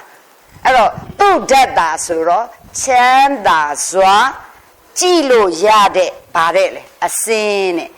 ချမ်းသာစွာကြည့်ရှုအပ်တဲ့အစင်းရှိတဲ့ဗြဟ္မဘုံကိုသူ့ဓာတ်တာဆိုအဲ့ဒီရှိမှရှိတဲ့ဗြဟ္မာကြီးတွေကလေဘာဖြစ်လဲဆိုအင်မတန်လှတယ်အင်မတန်လှတဲ့အတွက်ကြောင့်တယောက်နဲ့တယောက်ကြည့်ရင်လေအနိဋ္ဌယုံလုံးဝမရှိဘူးအမြဲတမ်းချောပြီးအေးချမ်းနေတဲ့ကြောင့်ကြည့်လိုက်တိုင်းတယောက်မြင်တိုင်းချမ်းသာစွာကြည့်ရှုအပ်သောအစင်းရှိတယ်အခုကျမတို့ရောတယောက်ကြည့်ရင်ဘယ်လိုနေလဲချမ်းသာစွာကြည့်ရှုအပ်တယ်ဟုတ်လားဒီလိုလေးခုနေတော့ချမ်းသာစွာကြည့်ရှုအပ်တာပေါ့မဲ့ရွဲ့ပြောင်းနေရင် तू ကမဲ့လိုက်ကိုကရွဲ့လိုက်ဆိုရင်အဲ့ဒီမှာချမ်းသာစွာကြည့်လို့မရတော့ကျမတို့လူပုံမှာအကုန်လုံးချမ်းသာစွာကြည့်ရှုရတဲ့အစင်းကြီးပဲရှိလားအနိဋ္ဌယုံနေလေပေါ်ပါပြီးချင်းဟုတ်တယ်လား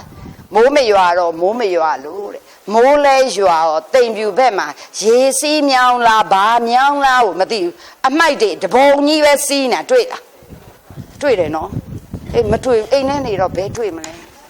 ဟုတ်တယ်လားဆရာမလည်းအိမ်ထဲနေတယ် Facebook ကတွေ့တာလေနော်ရေစီးမြောင်းကြီးဆိုတော့လူတွေကျမတို့တွေတော့ဘလောက်စီကမ်းမဲ့ထားလဲဆိုတော့တိမ်ပြူမြောင်းကအမြဲတမ်းရေရှမ်းနေဟုတ်လားကြည့်လိုက်တော့တခါလေမိုးလေးဟိုတနေ့ကရွာလိုက်တာအရပါရမလို့ပြောစရာကောင်းတယ်ဆိုဘာများဘာလဲတဲ့သူတို့ကတင်နေကြည့်လိုက်တော့ကျမကလည်းကြည့်လိုက်တော့ဗီဒီယိုလေးတင်လိုက်တာဟာအမိုက်တွေကရေတွေကလည်းမဲတူးညစ်ပတ်ပြီးအမိုက်တွေစီးလိုက်ကြတာအဲ့ဒါဒီချမ်းသာဆိုတာကြည့်ရှုအပ်တော့အစင်လိုက်အဲ့ဒီတိမ်ပြူမြောင်းလေးမှာနှစ်ယောက်တွတ်ထိုင်ကြဆိုကြည့်လို့ကောင်းလားမကောင်းဘူးဒါဆိုချမ်းသာစွာကြည့်ရှုအပ်သောအစည်းရှိတဲ့ဗြဟ္မဘုံကိုသူဓာတ်တာဘုံဟောနောက်တစ်ခုကသူဓာတ်တာနဲ့တွဲကျက်လိုက်တော့သူဓာတ်သည်တဲ့သူ့လေးသည်ချမ်းသာစွာဒုက္ခကိုအတူလေးရေးတာချမ်းသာစွာတတ်သိဆိုတာမြင်နိုင်နေစိတ်ရှိတာတဲ့တနည်းအားဖြင့်ပြောရင်ချမ်းသာစွာမြင်နိုင်သောမြင်သိစိတ်ဖြစ်တယ်ဆိုအဲ့ အဲ့ဒီဗြဟ္မဘုံမှာရှိတဲ့အနာဂတ်နဲ့ယဟန္တာဗြဟ္မာကြီးတွေဒီသူတို့ရဲ့မြင်သိစိတ်ဒီချမ်းသာစွာမြင်နိုင်တယ်ဆိုတော့အဘိဓမ္မာသင်ထားတဲ့သူတွေပါရင်သူတို့ရဲ့စကုဝိညာဉ်ဒီစကုဝိညာဉ်စိတ်ဒီအာဟိကုတလဝိပဲစကုဝိညာဉ်ပဲဖြစ်နေတာပေါ့သူကအိဋ္ဌယုံလေးပဲသူကမြင်ရတယ်ဟုတ်လားအနိဋ္ဌယုံဆိုတာမြင်စရာမရှိဘူးတဲ့သူဓာတ်တာသူဓာတ်သည်သူဓာတ်တာကချမ်းသာစွာမြင်ရသောအစဉ်သူဓာတ်သည်ကချမ်းသာစွာမြင်နိုင်သောစိတ်အစဉ်ဆိုတော့ရူပါယုံစိတ်ဆိုတော့မြင်သိစိတ်အတူတော့ဟုတ်လားချမ်းသာစွာမြင်နိုင်သောစိတ်ရှိတဲ့ဘုံကိုသူဓာတ်သည်ဘုံချမ်းသာစွာကြည့်ရှုအပ်သောအစဉ်ရှိတာကြတော့မတူဘူးသူဓာတ်တာသူဓာတ်သည်သိအောင်ပြောတယ်ကျွန်မ recording ယူနေလို့အကုန်ပြောနေတာဆိုတော့ဓမ္မမိတ်ဆွေတို့ကဘာမှကြက်စရာမရှိဘူးအဘိဓမ္မာရိုးရိုးလည်းမမေးဘူးအထိပ္ပယ်ဟုတ်ပြီနော်တီကာကျော်ဆိုတဲ့ဂုံတူးဆောင်ရောက်လည်းမမေးဘူး record ယူပေးခဲ့လိုက်ပြန်နှားထောင်ရင်လည်းရဒါကြောင့်ဓမ္မမိတ်ဆွေတို့ကြက်ရမှာ9လုံးပဲကြက်ရအဝိဟာဘုံအတ္တဘာဘုံသူတ္တတာဘုံသူတ္တတိဘုံအကနိဋ္ဌဘုံဘောင်းသုဒ္ဓဝါဒငါအဲ့ဒါရရင်တော်ပြီအတိပ္ပယ်ဘာမှမမေးဘူးသုဒ္ဓဝါဒဆိုတာဘာလဲမမေးဘူးအဝိဟာဆိုတာလည်းမမေးဘူးအတ္တဘာလည်းမမေးစာများတယ်ဆိုတာသိအောင်ဒါကျမတို့ကဒါပြန်ပြီးတော့ up to date နော် recording ပြန်လုပ်ထားတဲ့အတွက်ကြောင့်ဘယ်သူတွေနားထောင်လို့ရအောင်အဲ့တော့ဓမ္မမိတ်ဆွေတို့ကစာမွဲဖြည့်ပြီးအောင်ပြီးတော့ကြပြီဆိုပါစို့အဘိဓမ္မာတွေအလုံးပြီးသွားရင်လည်းပြန်နားထောင်ရင်ဒါဩကိုဆရာပြန်လုပ်ရင်ရှင်းပြတတ်တာပေါ့နားလည်ပြီနော်အဲ့ဒီရွယ်ချက်နဲ့ဟိုမသေးခင် recording လုပ်ထားတာဟုတ်ပြီနော်အကနိဋ္ဌဆိုတာအနဲ့ကနိဋ္ဌနဲ့ပေါင်းထားတာကနိဋ္ဌဒီမှာကြည့်ထောက်ဝင်ပဲဒီမှာအာရေကအဟုတ်လားကာကြီးကနာငယ်လုံးတင်နိပြီးရင်ဒီဟာလေးသင်ပေးခြင်းလို့ဒါကပါလေ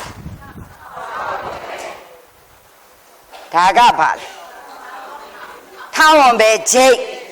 ဟုတ်ပြီနော်ဒါကထောက်ဝင်ပဲယိုဒါကထောက်ဝင်ပဲဂျိတ်တူလားဘယ်တူမလဲဒါကယိုဒီဟာကောက်ပါ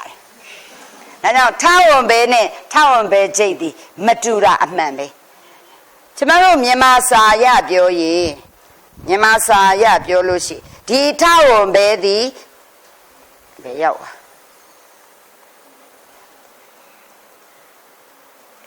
လာပြီအိတ်လည်းမပိတ်ပွင့်လည်းမပွင့်ဘာဖြစ်ပြန်သူအဖြက်ဝင်မြန်ပြီကဲပုံ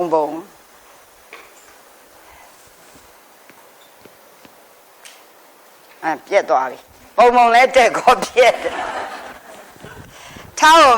ထောက်ဝင်ပဲကြိတ်ရမတူနော်အဲ့ဒီမှာဘယ်လိုမတူလဲဆိုရင်ဒါလေးနည်းနည်းသင်ပေးချင်တော့ကျမတို့မြန်မာစာပေမှာအခရာတွေရှိတဲ့နေရာမှာကျမတို့ကာကြီးခါခွေပြီးလို့ရှိရင်တာတလင်းဂျိတ်ထဝွန်ပဲဓာရင်ကဓာရင်မို့နာကြီးကိုရေးကြဆိုပောက်ကရရေးတော့မှာအခုတော့ like all နိုင်တယ်ဟုတ်လားတာတလင်းဂျိတ်ဘယ်လှဲ့ထဝွန်ပဲဘယ်လှဲ့ဓာရင်ကဘယ်လှဲ့ဆိုခက်တယ်ဘာလို့ဆိုမြန်မာစာမှာဒီတာတလင်းဂျိတ်အုပ်စုကအသုံးနေတယ်သူ့ရဲ့အောက်မှာကဒါဝင်းဘူးထစင်ဒူဓာတွေဓာအုပ်ချိုင်နာတာတလင်းကျိတ်ခေါင်းဆောင်နဲ့အုပ်စုလေးကိုတာတလင်းကျိတ်အုပ်စုဝက်ကလို့သုံးတယ်တာတလင်းကျိတ်ဝက်တာဝင်းဘူးခေါင်းဆောင်နဲ့အုပ်စုတာဝင်းဘူးဝက်တာကြီးပဲအဲ့တော့တာတလင်းကျိတ်နဲ့ဘာနဲ့အတန်တူလဲဆိုရင်တာဝင်းဘူးနဲ့အတန်တူတယ်ထဝွန်ပဲသည်ဓာရင်ကောက်သည်ဓာရင်မှုတ်သည်နာကြီးသည်အဲ့တော့ဒါကျမတို့ရဲ့မြန်မာစာမှာကျမတို့ကမြန်မာစကားနဲ့မြန်မာစာပဲတက်ကြတယ်မြန်မာလူမျိုးတွေမြန်မာနိုင်ငံမှာနေကြတဲ့မြန်မာလူမျိုးတွေဖြစ်တဲ့အတွက်ခုဖျားဟောတဲ့တရားတော်သင်တဲ့အခါမှာဖျားဟောသောတရားတော်တွေဒီဖျားဟောထားတာဒီပါဠိစကားလုံးနဲ့ဟောထားတာအဲ့ဒီပါဠိစကားလုံးမှာဖျားနှုတ်တော်ကထွက်တဲ့ပါဠိအတန်ထွက်အတိုင်း ကျမတို့ရဲ့ရှေးမြန်မာလူမျိုးတွေကရှေးမြန်မာကျမတို့ရဲ့ဘိုးဘွားတွေကနေပြီးတော့မြန်မာအခရာနဲ့ပါဠိအတန်အတွက်ရေးတဲ့အတွက်ကျမတို့ကမြင်နေတဲ့ပါဠိစကားလုံးမှန်သမျှသည်မြန်မာအခရာနဲ့တွေ့နေတာဖျားရှင်လက်ထက်ကဖျားရတဲ့ပါဠိတွေဒီမြန်မာအခရာနဲ့မရှိဘူးသိထားဒါပေမဲ့ကျမတို့မြန်မာအခရာနဲ့ရေးထားတဲ့ပါဠိစကားလုံးတွေအတိုင်းပေါင်းဖက်ဆိုနေရင်အဲ့ဒါဒီဖျားရှင်နှုတ်တော်ထွက်တဲ့အတန်တိုင်းပဲဖြစ်တယ်ဒါကြောင့်ပါဠိဆိုဒီမှာပါဝဆနာပဝဆနာပမြတ်တော်ဖျားအစရှိသောပုဂ္ဂိုလ်တို့ရဲ့ဝဆနာစကားတန်ကိုပါဝဆနာပါဠိလို့သုံးတာရှင်းလားရှင်းဒါဆိုကျမတို့မြန်မာလူမျိုးတွေကဖျားပါဠိစကားလုံးတွေကိုမြန်မာအခရာနဲ့ရေးတယ်လို့အနောက်ဥရောပနိုင်ငံတွေကကြရင်ရောမအခရာဆိုတဲ့ Roman အခရာနဲ့ရေးကြတယ်ဟုတ်ပြီနော်တရုတ်လူမျိုးတွေကတရုတ်စလုံးနဲ့ရေးကြတယ်ဟုတ်ပြီနော်မဟာယာနတို့ဘာလို့လဲရေးကြတယ်တခါထိုင်းလူမျိုးတွေကထိုင်းစကားနဲ့ရေးကြတယ်တိရိလင်္ကာဆိုတဲ့တီဟိုနိုင်ငံကလူတွေကသူတီဟိုစကားလုံးနဲ့သူတို့ရေးကြတဲ့အတွက်ထေရဝါဒနိုင်ငံတွေမှာရှိကြတဲ့နေရာမှာသူ့နိုင်ငံအလိုက်ဖျားဟောတဲ့စကားလုံးတွေအတန်အတိုင်းမိမိတို့နိုင်ငံရဲ့အသုံးတွေနဲ့ရေးထားတာဖြစ်တဲ့အတွက်အခုကျမတို့ရေးနေတဲ့ပါဠိဒီမြန်မာအခရာနဲ့ဆိုတော့ပါဠိကိုမြန်မာလိုပြုထားတဲ့နေရာကြရင်မြန်မာစကားရိုးရိုးဆိုရင်တာတလင်းချိတ်အုပ်စုတာအသုံးများတယ်တာဝင်းဘူးအုပ်စုတာအသုံးများတယ်တာတလင်းချိတ်အုပ်စုအသုံးမများပါဠိစာပေရောက်တဲ့အခါကျရင်တာတလင်းချိတ်အုပ်စုဒီအသုံးအင်မတန်များလားမများလားများတယ်အဲ့တော့သိရအောင်မှာနောက်တစ်ချက်ပြောမယ်ကျမတို့ကဒါသူ့ရဲ့အပေါ်မှာဆိုရင်လေကာသူ့မှာကျမတို့သူ့ရှိမှာဆိုကာကြီးခါခွေရှိမယ်ဆိုရင်လေကာကြီးခါခွေကာငယ်ကာကြီးငါလို့မရှိဘူးလားအဲ့ဒီလိုရှိတဲ့နေရာမှာကျမတို့သိနေရမှာကအုပ်စုလေးတွေကာကြီးကောင်းဆောင်တဲ့အုပ်စုကိုကာကြီးဝဲကဝဲလို့သုံးတယ်ခါခွေတာတလင်းချိတ်ကောင်းဆောင်တာတလင်းဝဲလို့သုံးတယ်အဲ့ဒီနေရာမှာသူ့ရဲ့စလုံးပုံစံတွေကိုကျမတို့ကြည့်တဲ့အခါကျရင်ကျမတို့ကာကြီးဆိုတဲ့စကားလုံးဒီနံပါတ်1အခရာခါခွေဆိုတာဒီနံပါတ်2အခရာဂါငယ်ဒီနံပါတ်3အခရာဂါကြီးဒီနံပါတ်4အခရာငါဒီနံပါတ်5အခရာအဲ့ဒီမှာအဲ့ဒီပုံစံတိုင်းသွားတဲ့အတွက်တာတလင်းချိတ်ဒီပထမအခရာထောင်းဝန်ပဲဒီဒုတိယအခရာဓာရင်ကောက်ဒီတတိယအခရာဓာရင်မုတ်ဒီသဒုဋ္ဌအခရာနာကြီးဒီထုံနည်းတူစာတောင်းဝင်းဘူပစောက်ပေါ့ဒါကျိုင်းတာအကုန်သွားဒီတိုင်းသွားမယ်အဲ့ဒီမှာထူးခြားချက်ကပထမအခရာဒီပထမအခရာမှာပါတဲ့စကလုံးမှန်သမျှသူ့အချင်းချင်းဆင့်လို့ရတဲ့အတွက်ကာကြီးနှလုံးဆင့်ရှိလားရှိတယ်လို့တာတလင်းချိတ်နှလုံးဆင့်လဲရှိတယ်တာဝင်းဘူးနှလုံးဆင့်လဲရှိတယ်တခါတတိယအခရာလဲနှလုံးဆင့်သူ့ချင်းချင်းဆင့်လို့ရတဲ့အတွက်ဂါငယ်နှလုံးဆင့်လဲရှိတယ်ဓာရင်ကနှလုံးဆင့်လဲရှိတယ်မမြင်ဘူးထားဓာတွေနှလုံးဆင့်လဲရှိတယ်ဟုတ်လားသို့တော့အဲ့ဒီဒုတိယနဲ့သဒုဋ္ဌသည်နှလုံးဆင့်လို့ဘရောမှာမရတဲ့အတွက်ကြောင့်ခါခွေနှလုံးဆင့်လည်းမရှိဘူးထားဝန်ပဲနှလုံးဆင့်လည်းမရှိဘူးထားစင်တူနှလုံးဆင့်လည်းမရှိသလိုဒီမှာသဒုဋ္ဌအခရာမှာလည်းဂါကြီးနှလုံးဆင့်မရှိဘူးဓာရင်မုံနှလုံးဆင့်မရှိဘူးဓာအုပ်ချိုင်နှလုံးဆင့်မရှိဘူးဒါဆိုရင်အဲ့ဒီဒုတိယနဲ့သဒုဋ္ဌအခရာတို့သည်ဘယ်မှာသွားဆင့်ရလဲလို့ပြောရင်သူတို့သည်ဒုတိယအခရာသည်ပထမအခရာအောက်ကိုဝင်စမြဲသဒုဋ္ဌအခရာသည်တတိယအခရာအောက်ကိုဝင်မြဲဆိုတဲ့ကြောင့်ခါခွေနှလုံးဆင့်မရှိပေမဲ့ခါခွေဆင့်ခြင်းဘသူအောက်ဝင်ရတယ်ကာကြီးအောက်ဆိုကာကြီးရဲ့အောက်မှာခါခွေဆင့်တာမရှိဘူးလားသဘောပေါက်တယ်နော်ထိုနည်းတူဆိုတာဂါငယ်ရဲ့အောက်မှာဘာဝင်ရလဲဂါကြီးဝင်ရဒီပုံစံအတိုင်းပြောချင်တာကတာဝင်းဘူးအောက်ကိုသာလင်ထားစင်တူဝင်ရတယ်လို့ဓာတွေအောက်ကိုသာလင်ရှင်းလားဓာတ်ချိတ်အောက်မှာဓာတွေဝင်ရိုးထုံးစံမရှိဘူးရှင်းတယ်နော်ဒီဒါဆိုပြောချင်တဲ့နေရာရောက်လာဒါဆိုရင်တာတလင်းချိတ်ဒီနှလုံးဆင့်လို့မရဘူးလားရတယ်ထားဝန်ပဲဒီနှလုံးဆင့်လို့မရရင်ထားဝန်ပဲကိုဆင့်ကြရင်ဘသူအောက်ကိုသွားရလဲဒီလိုပဲသွားလို့ရဒါကြောင့်တာတလင်းချိတ်အောက်ကိုထားဝန်ပဲသွားရတဲ့အတွက်ကျမတို့က တာတလင်းကျိတ်ကိုရေးလိုက်တယ်ထဝန်ဘဲကိုဆင့်လိုက်တယ်ဟုတ်လားဒီလိုပုံစံဖြစ်မသွားဘူးလားအဲ့ဒါဆိုရင်ကျမတို့ကရေးထုတ်အရာနေရာယူတဲ့အတွက်တာတလင်းကျိတ်ရဲ့ခေါင်းလေးယူလိုက်တယ်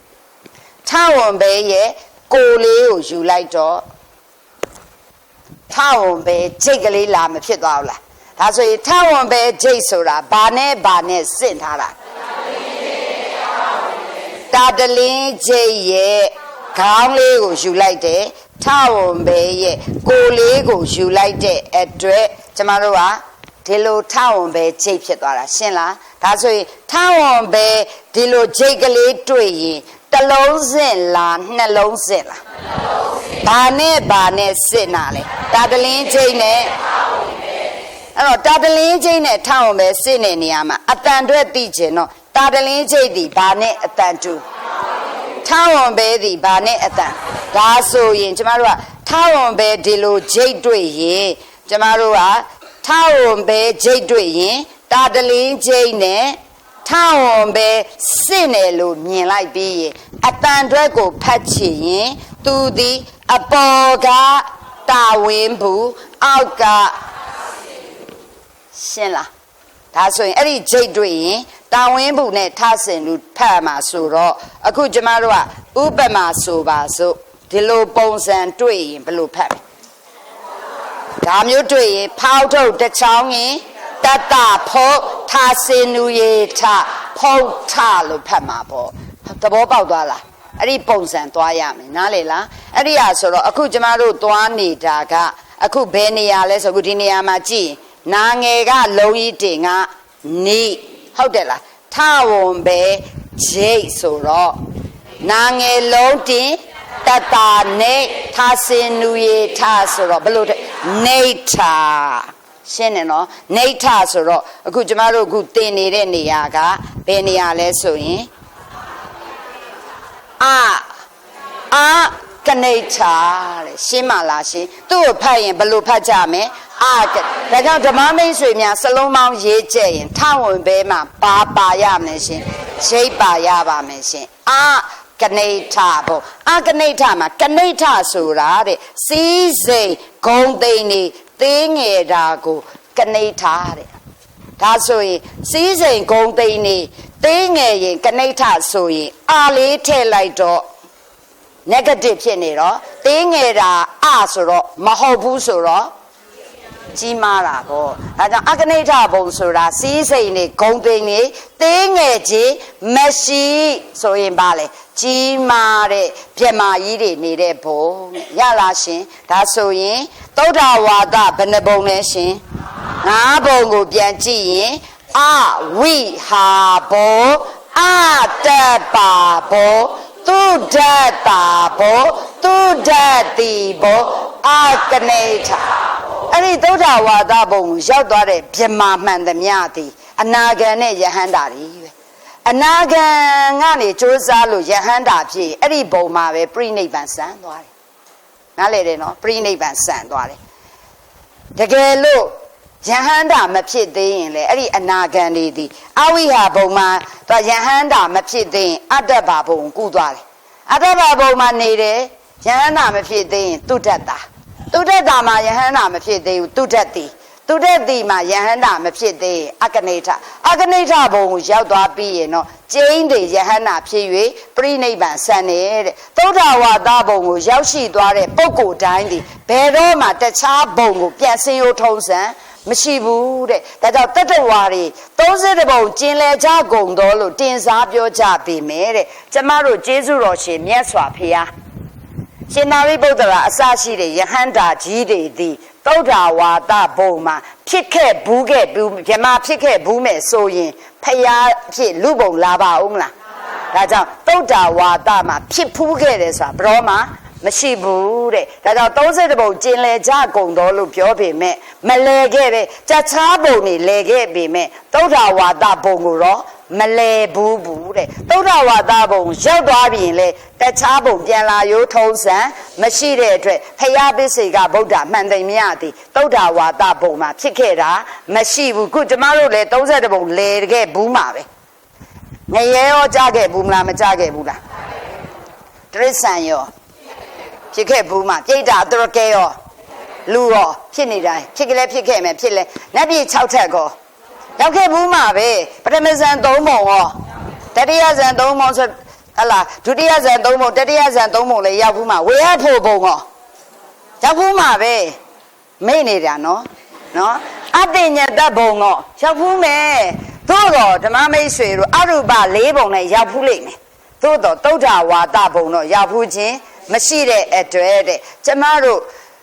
30ဘုံကျင်လည်ကြပြီမယ်သုဒ္ဓဝါဒမှာဟလာကျင်လည်ဘူးတာမရှိတဲ့အောင်ကျမတို့စာမေးခွန်းတွေထုတ်တဲ့အခါမှာသုဒ္ဓဝါဒ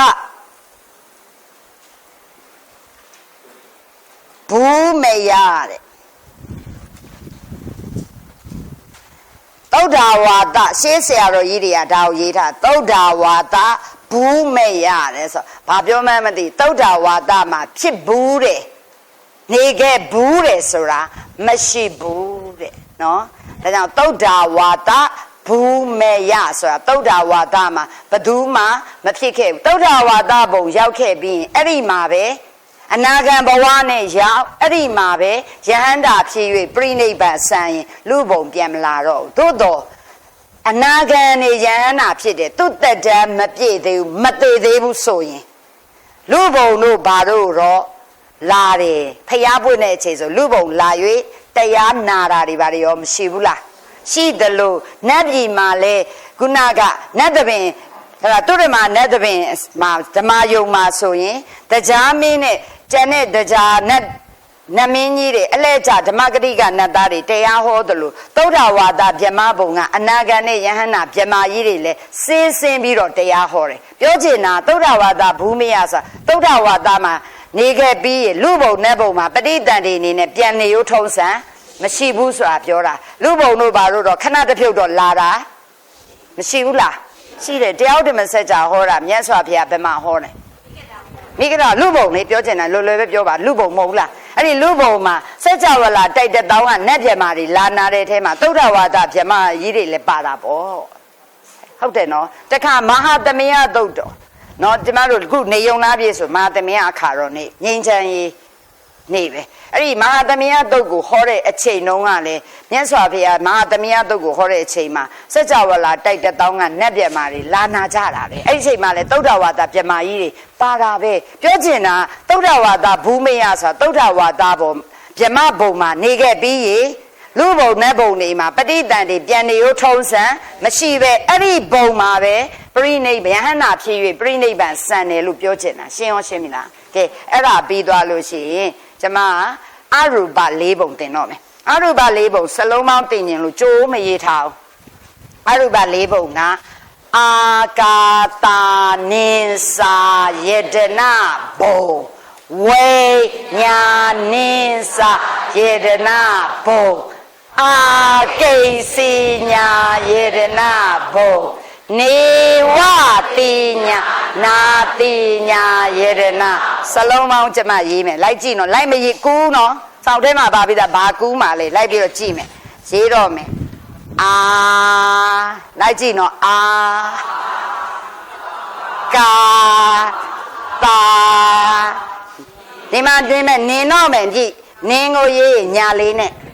နာငယ်ရေးညာလေးတက်ကနင်သူ့ရဲ့အောက်မှာစာလုံးလေးရှိတယ်စာဟုတ်လားဆရာရေတေနဘလို့ဆိုမယ်အာကာတာနိစာယေတန်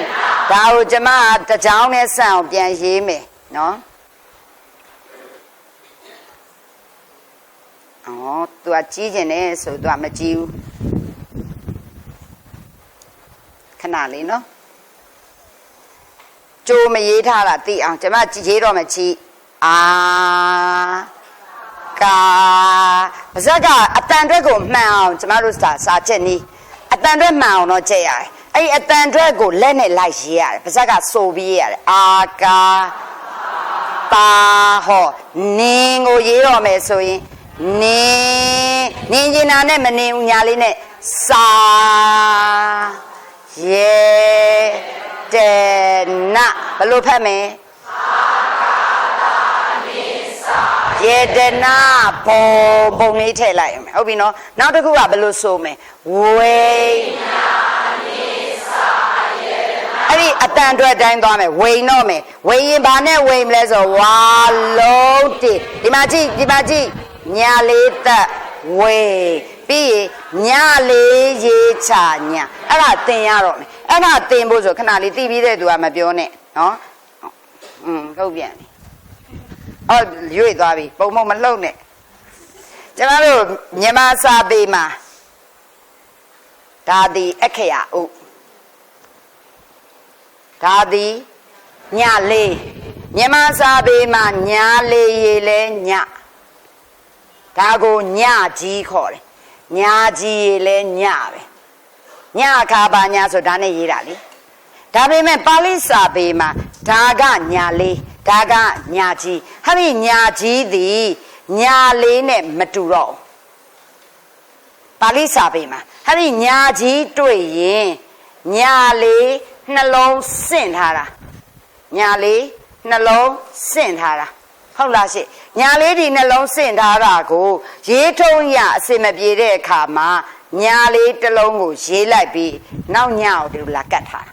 ဒါကြောင့်ဒီလိုတွေ့လို့ရှိရင်နှလုံးစင့်စကလုံးနဲ့ရှင်းလားဟာလေနှလုံးဒါဆိုရင်နှလုံးစင့်တွေ့ရင်အပေါ်တစ်လုံးကိုအသက်တင်ရမှာဖြစ်တဲ့အတွက်ဒီမှာအသက်တင်လိုက်တယ်ဒီမှာညလာမယ်ဟုတ်လားခုအဲ့ဒီပုံစံနဲ့ရေးတော့မှာနော်ဝိန်ကိုရေးရင်ဒါနဲ့ရေးတော့မယ်ရမလားဝါလုံးတိညလေးတက်ကဝေညလေးရေးချညာဆိုဝိညာဝိညာဉ်ရင်အဲ့လိုရေးမယ်ဝိညာပြီးရင်ပါလေနင်းစာနင်းကိုရေးတဲ့အခါမှာတတိထအာကာတာနင်းစာကြိုင်နာငယ်နဲ့ရေးတယ်အခုဝိညာကြိုင်နာကြီးနဲ့နာငယ်နဲ့ရေးနာကြီးနဲ့ရေးအတန်တူတူပဲဒါကြောင့်ဝိညာဏသွားလို့လေဝိညာဏဝိညာဉ်ဆိုတာစိတ်ကိုပြောတာပဲနော်ဒါလေးလည်းနည်းနည်းပြောဦးမယ်ဓမ္မမိတ်ဆွေတို့ကအစ်စ်တွေဆိုတော့ကျမတို့သင်နေတဲ့စိတ်ကိုပါဠိလိုစိတ်တာလို့သုံးတယ်စိတ်တာကနေဘာဖြစ်လာစိတ်အဲ့ဒီစိတ်ကိုနောက်တနည်းပြောရင်ဝေညာနာလို့လည်းသုံးတယ်ဝိညာဏကိုမြန်မာမှုပြုလိုက်တော့ဝိညာဉ်အဲ့ဒါလည်းပါပဲလေစိတ်ပဲအဲ့ဒီစိတ်ကိုနောက်တနည်းသုံးရင်မနလို့လည်းသုံးတယ်မနဆိုတာလည်းစိတ်ပဲဒါကြောင့်စိတ်ကိုမနဒါကြောင့်ကြားဘူးတယ်လေမနောကံကြားဘူးလားကြားပါမနောကံဆိုတာပါလေစိတ်နဲ့တွေးတာကိုမနောကံကံဆိုတာအလုပ်ဟုတ်လားကာယဆိုတာကိုယ်ခန္ဓာကံဆိုတာကပြုလုပ်တာကာယကံဆိုတာကိုယ်နဲ့ပြုလုပ်တာဝစီဆိုတာနှုတ်ပါးစပ်ပါကံဆိုတာကပြောဆိုတာဝစီကံဆိုတာနှုတ်နဲ့ပြောဆိုတာမနောဆိုတာစိတ်နှလုံးမှာကံဆိုတာကတွေးကြံတာမနောကံဆိုတာစိတ်နဲ့တွေးကြံတာကြားဘူးလားဘယ်ကြားဘူးလဲရင်ကျေးမှုသင်တန်းမှာမတက်တာအဲ့ဒါဒီကလေးတွေကိုသင်တာရင်ကျေးမှုသင်တန်းမှာကာယကံဝစီကံမနောကံဩဃာတဆိုရမှတ်လားဓမ္မမိတ်ဆွေတို့မေးမယ်ဩဃာတဆိုတာဘာလဲသိဘူးကလေးတွေမင်းသက်ချင်းသိတယ်ဩဃာတဆိုတာလည်းသိတယ်ကာယကံဝစီကံမနောကံဆိုတာလည်းသိတယ်တပ္ပဒေါသဆိုတာလည်းသူတို့သိတယ်ဓမ္မမိတ်ဆွေတို့သိလားသိတဲ့သူသိတယ်မသိတဲ့သူမသိတဲ့သူကဘာဖြစ်လို့လဲယဉ်ကျေးမှုသင်တန်းမတက်လို့ယဉ်ကျေးမှုသင်တန်းဆိုတာဘယ်သူတွေတက်တာကလေးတွေတက်တယ်လို့တစ်သက်လုံးရိုးဆွဲပြီးတော့နောက်တစ်ခါထပ်ပြောတယ်ယဉ်ကျေးမှုသင်တန်းဆိုတာမယဉ်ကျေးတဲ့သူတွေတက်တာတို့တွေကယဉ်ကျေးပြီးသားတို့တွေကလူကြီးကလေးတန်းမဟုတ်တဲ့အတွက်ကြောင့်ကျမတို့မသိတော့အဲ့ဒီအခြေခံပိုင်းဆိုင်ရာသိတင်တာတွေကျမတို့မသိဘဲနဲ့တစ်သက်လုံးဩဃာတဘာလဲဆိုအာကောသောကာယကံဆိုတာဘာလဲလဲမပြောတတ်ညီးတွေပြောရင်သူတို့သိပြီကာယကံဆိုတာဖွာကိုနဲ့လှုပ်တာကာယကံမနောကံဆိုတာစိတ်နဲ့တွေးတာပြောချင်တာမနဆိုတာမနောဆိုတာဘာလဲစိတ်နားလည်ပြီနော်အဲ့တော့သိစရာတွေကြံလားမကြံဘူးလားဒီနှစ်ယဉ်ကျေးမှုသင်တန်းတက်ရမယ်ဓမ္မမိတ်ဆွေတို့ကိုလေအစစ်ညစ်သင်မယ်ဓမ္မမိတ်ဆွေတို့ကအခြေခံယဉ်ကျေးမှုတန်းမတက်နဲ့တော့ကလေးတွေအတွက်ဓမ္မမိတ်ဆွေတို့ဘယ်အတန်းသင်မယ်အစစ်ညစ်ယဉ်ကျေးမှုသင်တန်းကြရင်တက်ရင်အဲ့ဒီကြရင်ဒါပဲသင်ပါနာမည်ပြောင်းပေးလိုက်မှနားလေလားဓမ္မမိတ်ဆွေတို့အခြေခံဆိုမတက်ချင်ဘူးလေ ဘယ်ကြမှာတက်မယ်အဲ့တော့ပြောတာနားလည်ဖို့ဆိုတာပြောစိတ်ကိုစိတ်တလို့လည်းသုံးတယ်ဝိညာဏဝိညာဉ်လို့လည်းသုံးတယ်မနမနောလို့လည်းသုံးတဲ့အတွက်အခုနောက်တစ်ခုကိုကျမတို့ကရေးတဲ့အခါကျရင်ဘယ်လိုရေးတော့မလဲဆိုရင်ဝိညာနာကြီးနဲ့လားဝိညာနိနာကြီးနဲ့ပြီးရင်စာယေတနာဘယ်လိုဆိုမလဲနောက်တစ်ခုကအတန်ထွက်ကအာကေစီညာရဲ့အဲ့တော့ရေးပြီအာကိန်းမဲဆိုကာကြီးလုံးတိညက်လေးသက်ကိန်းစင်စာလုံးစင်ညာရေတဲ့နဟုတ်လားဘယ်လိုလဲအာကေစီညာရေတဲ့နရတယ်နော်ပြီးရင်ကြော်လိုက်မယ်မဖြစ်တော့နောက်တစ်ခုကရ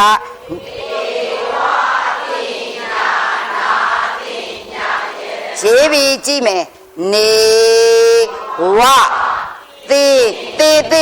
တာယေညလေးသက်တိ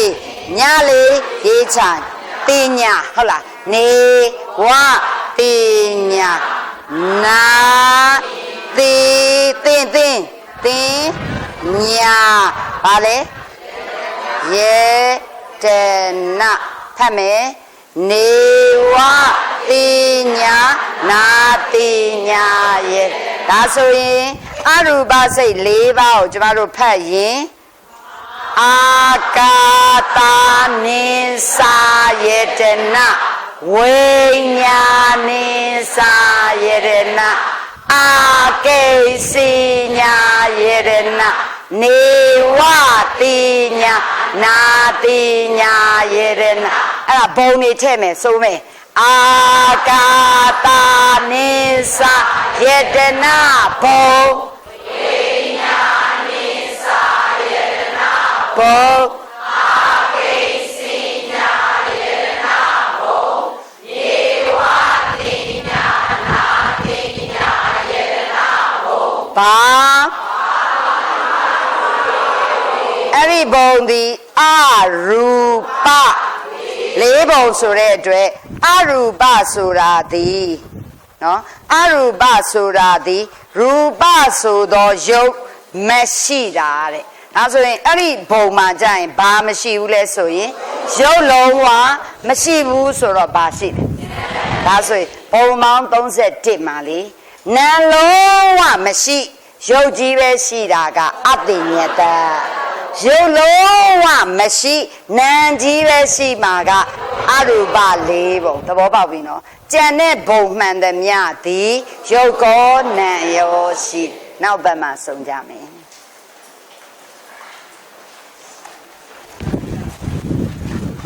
နှုတ်ဆက်လိုက်ပါမယ်မင်္ဂလာပေါင်းနဲ့ပြည့်စုံကြပါစေကိုယ်စိတ်နဲ့ဖြာကျမ်းမာချမ်းသာကြပါစေတက်ရှိကျမ်းမာစွာဖြင့်သူတော်ကောင်းတရားများစတဲ့တဘူပွားတူအားထုတ်ကြည်ကြနိုင်ကြပါစေ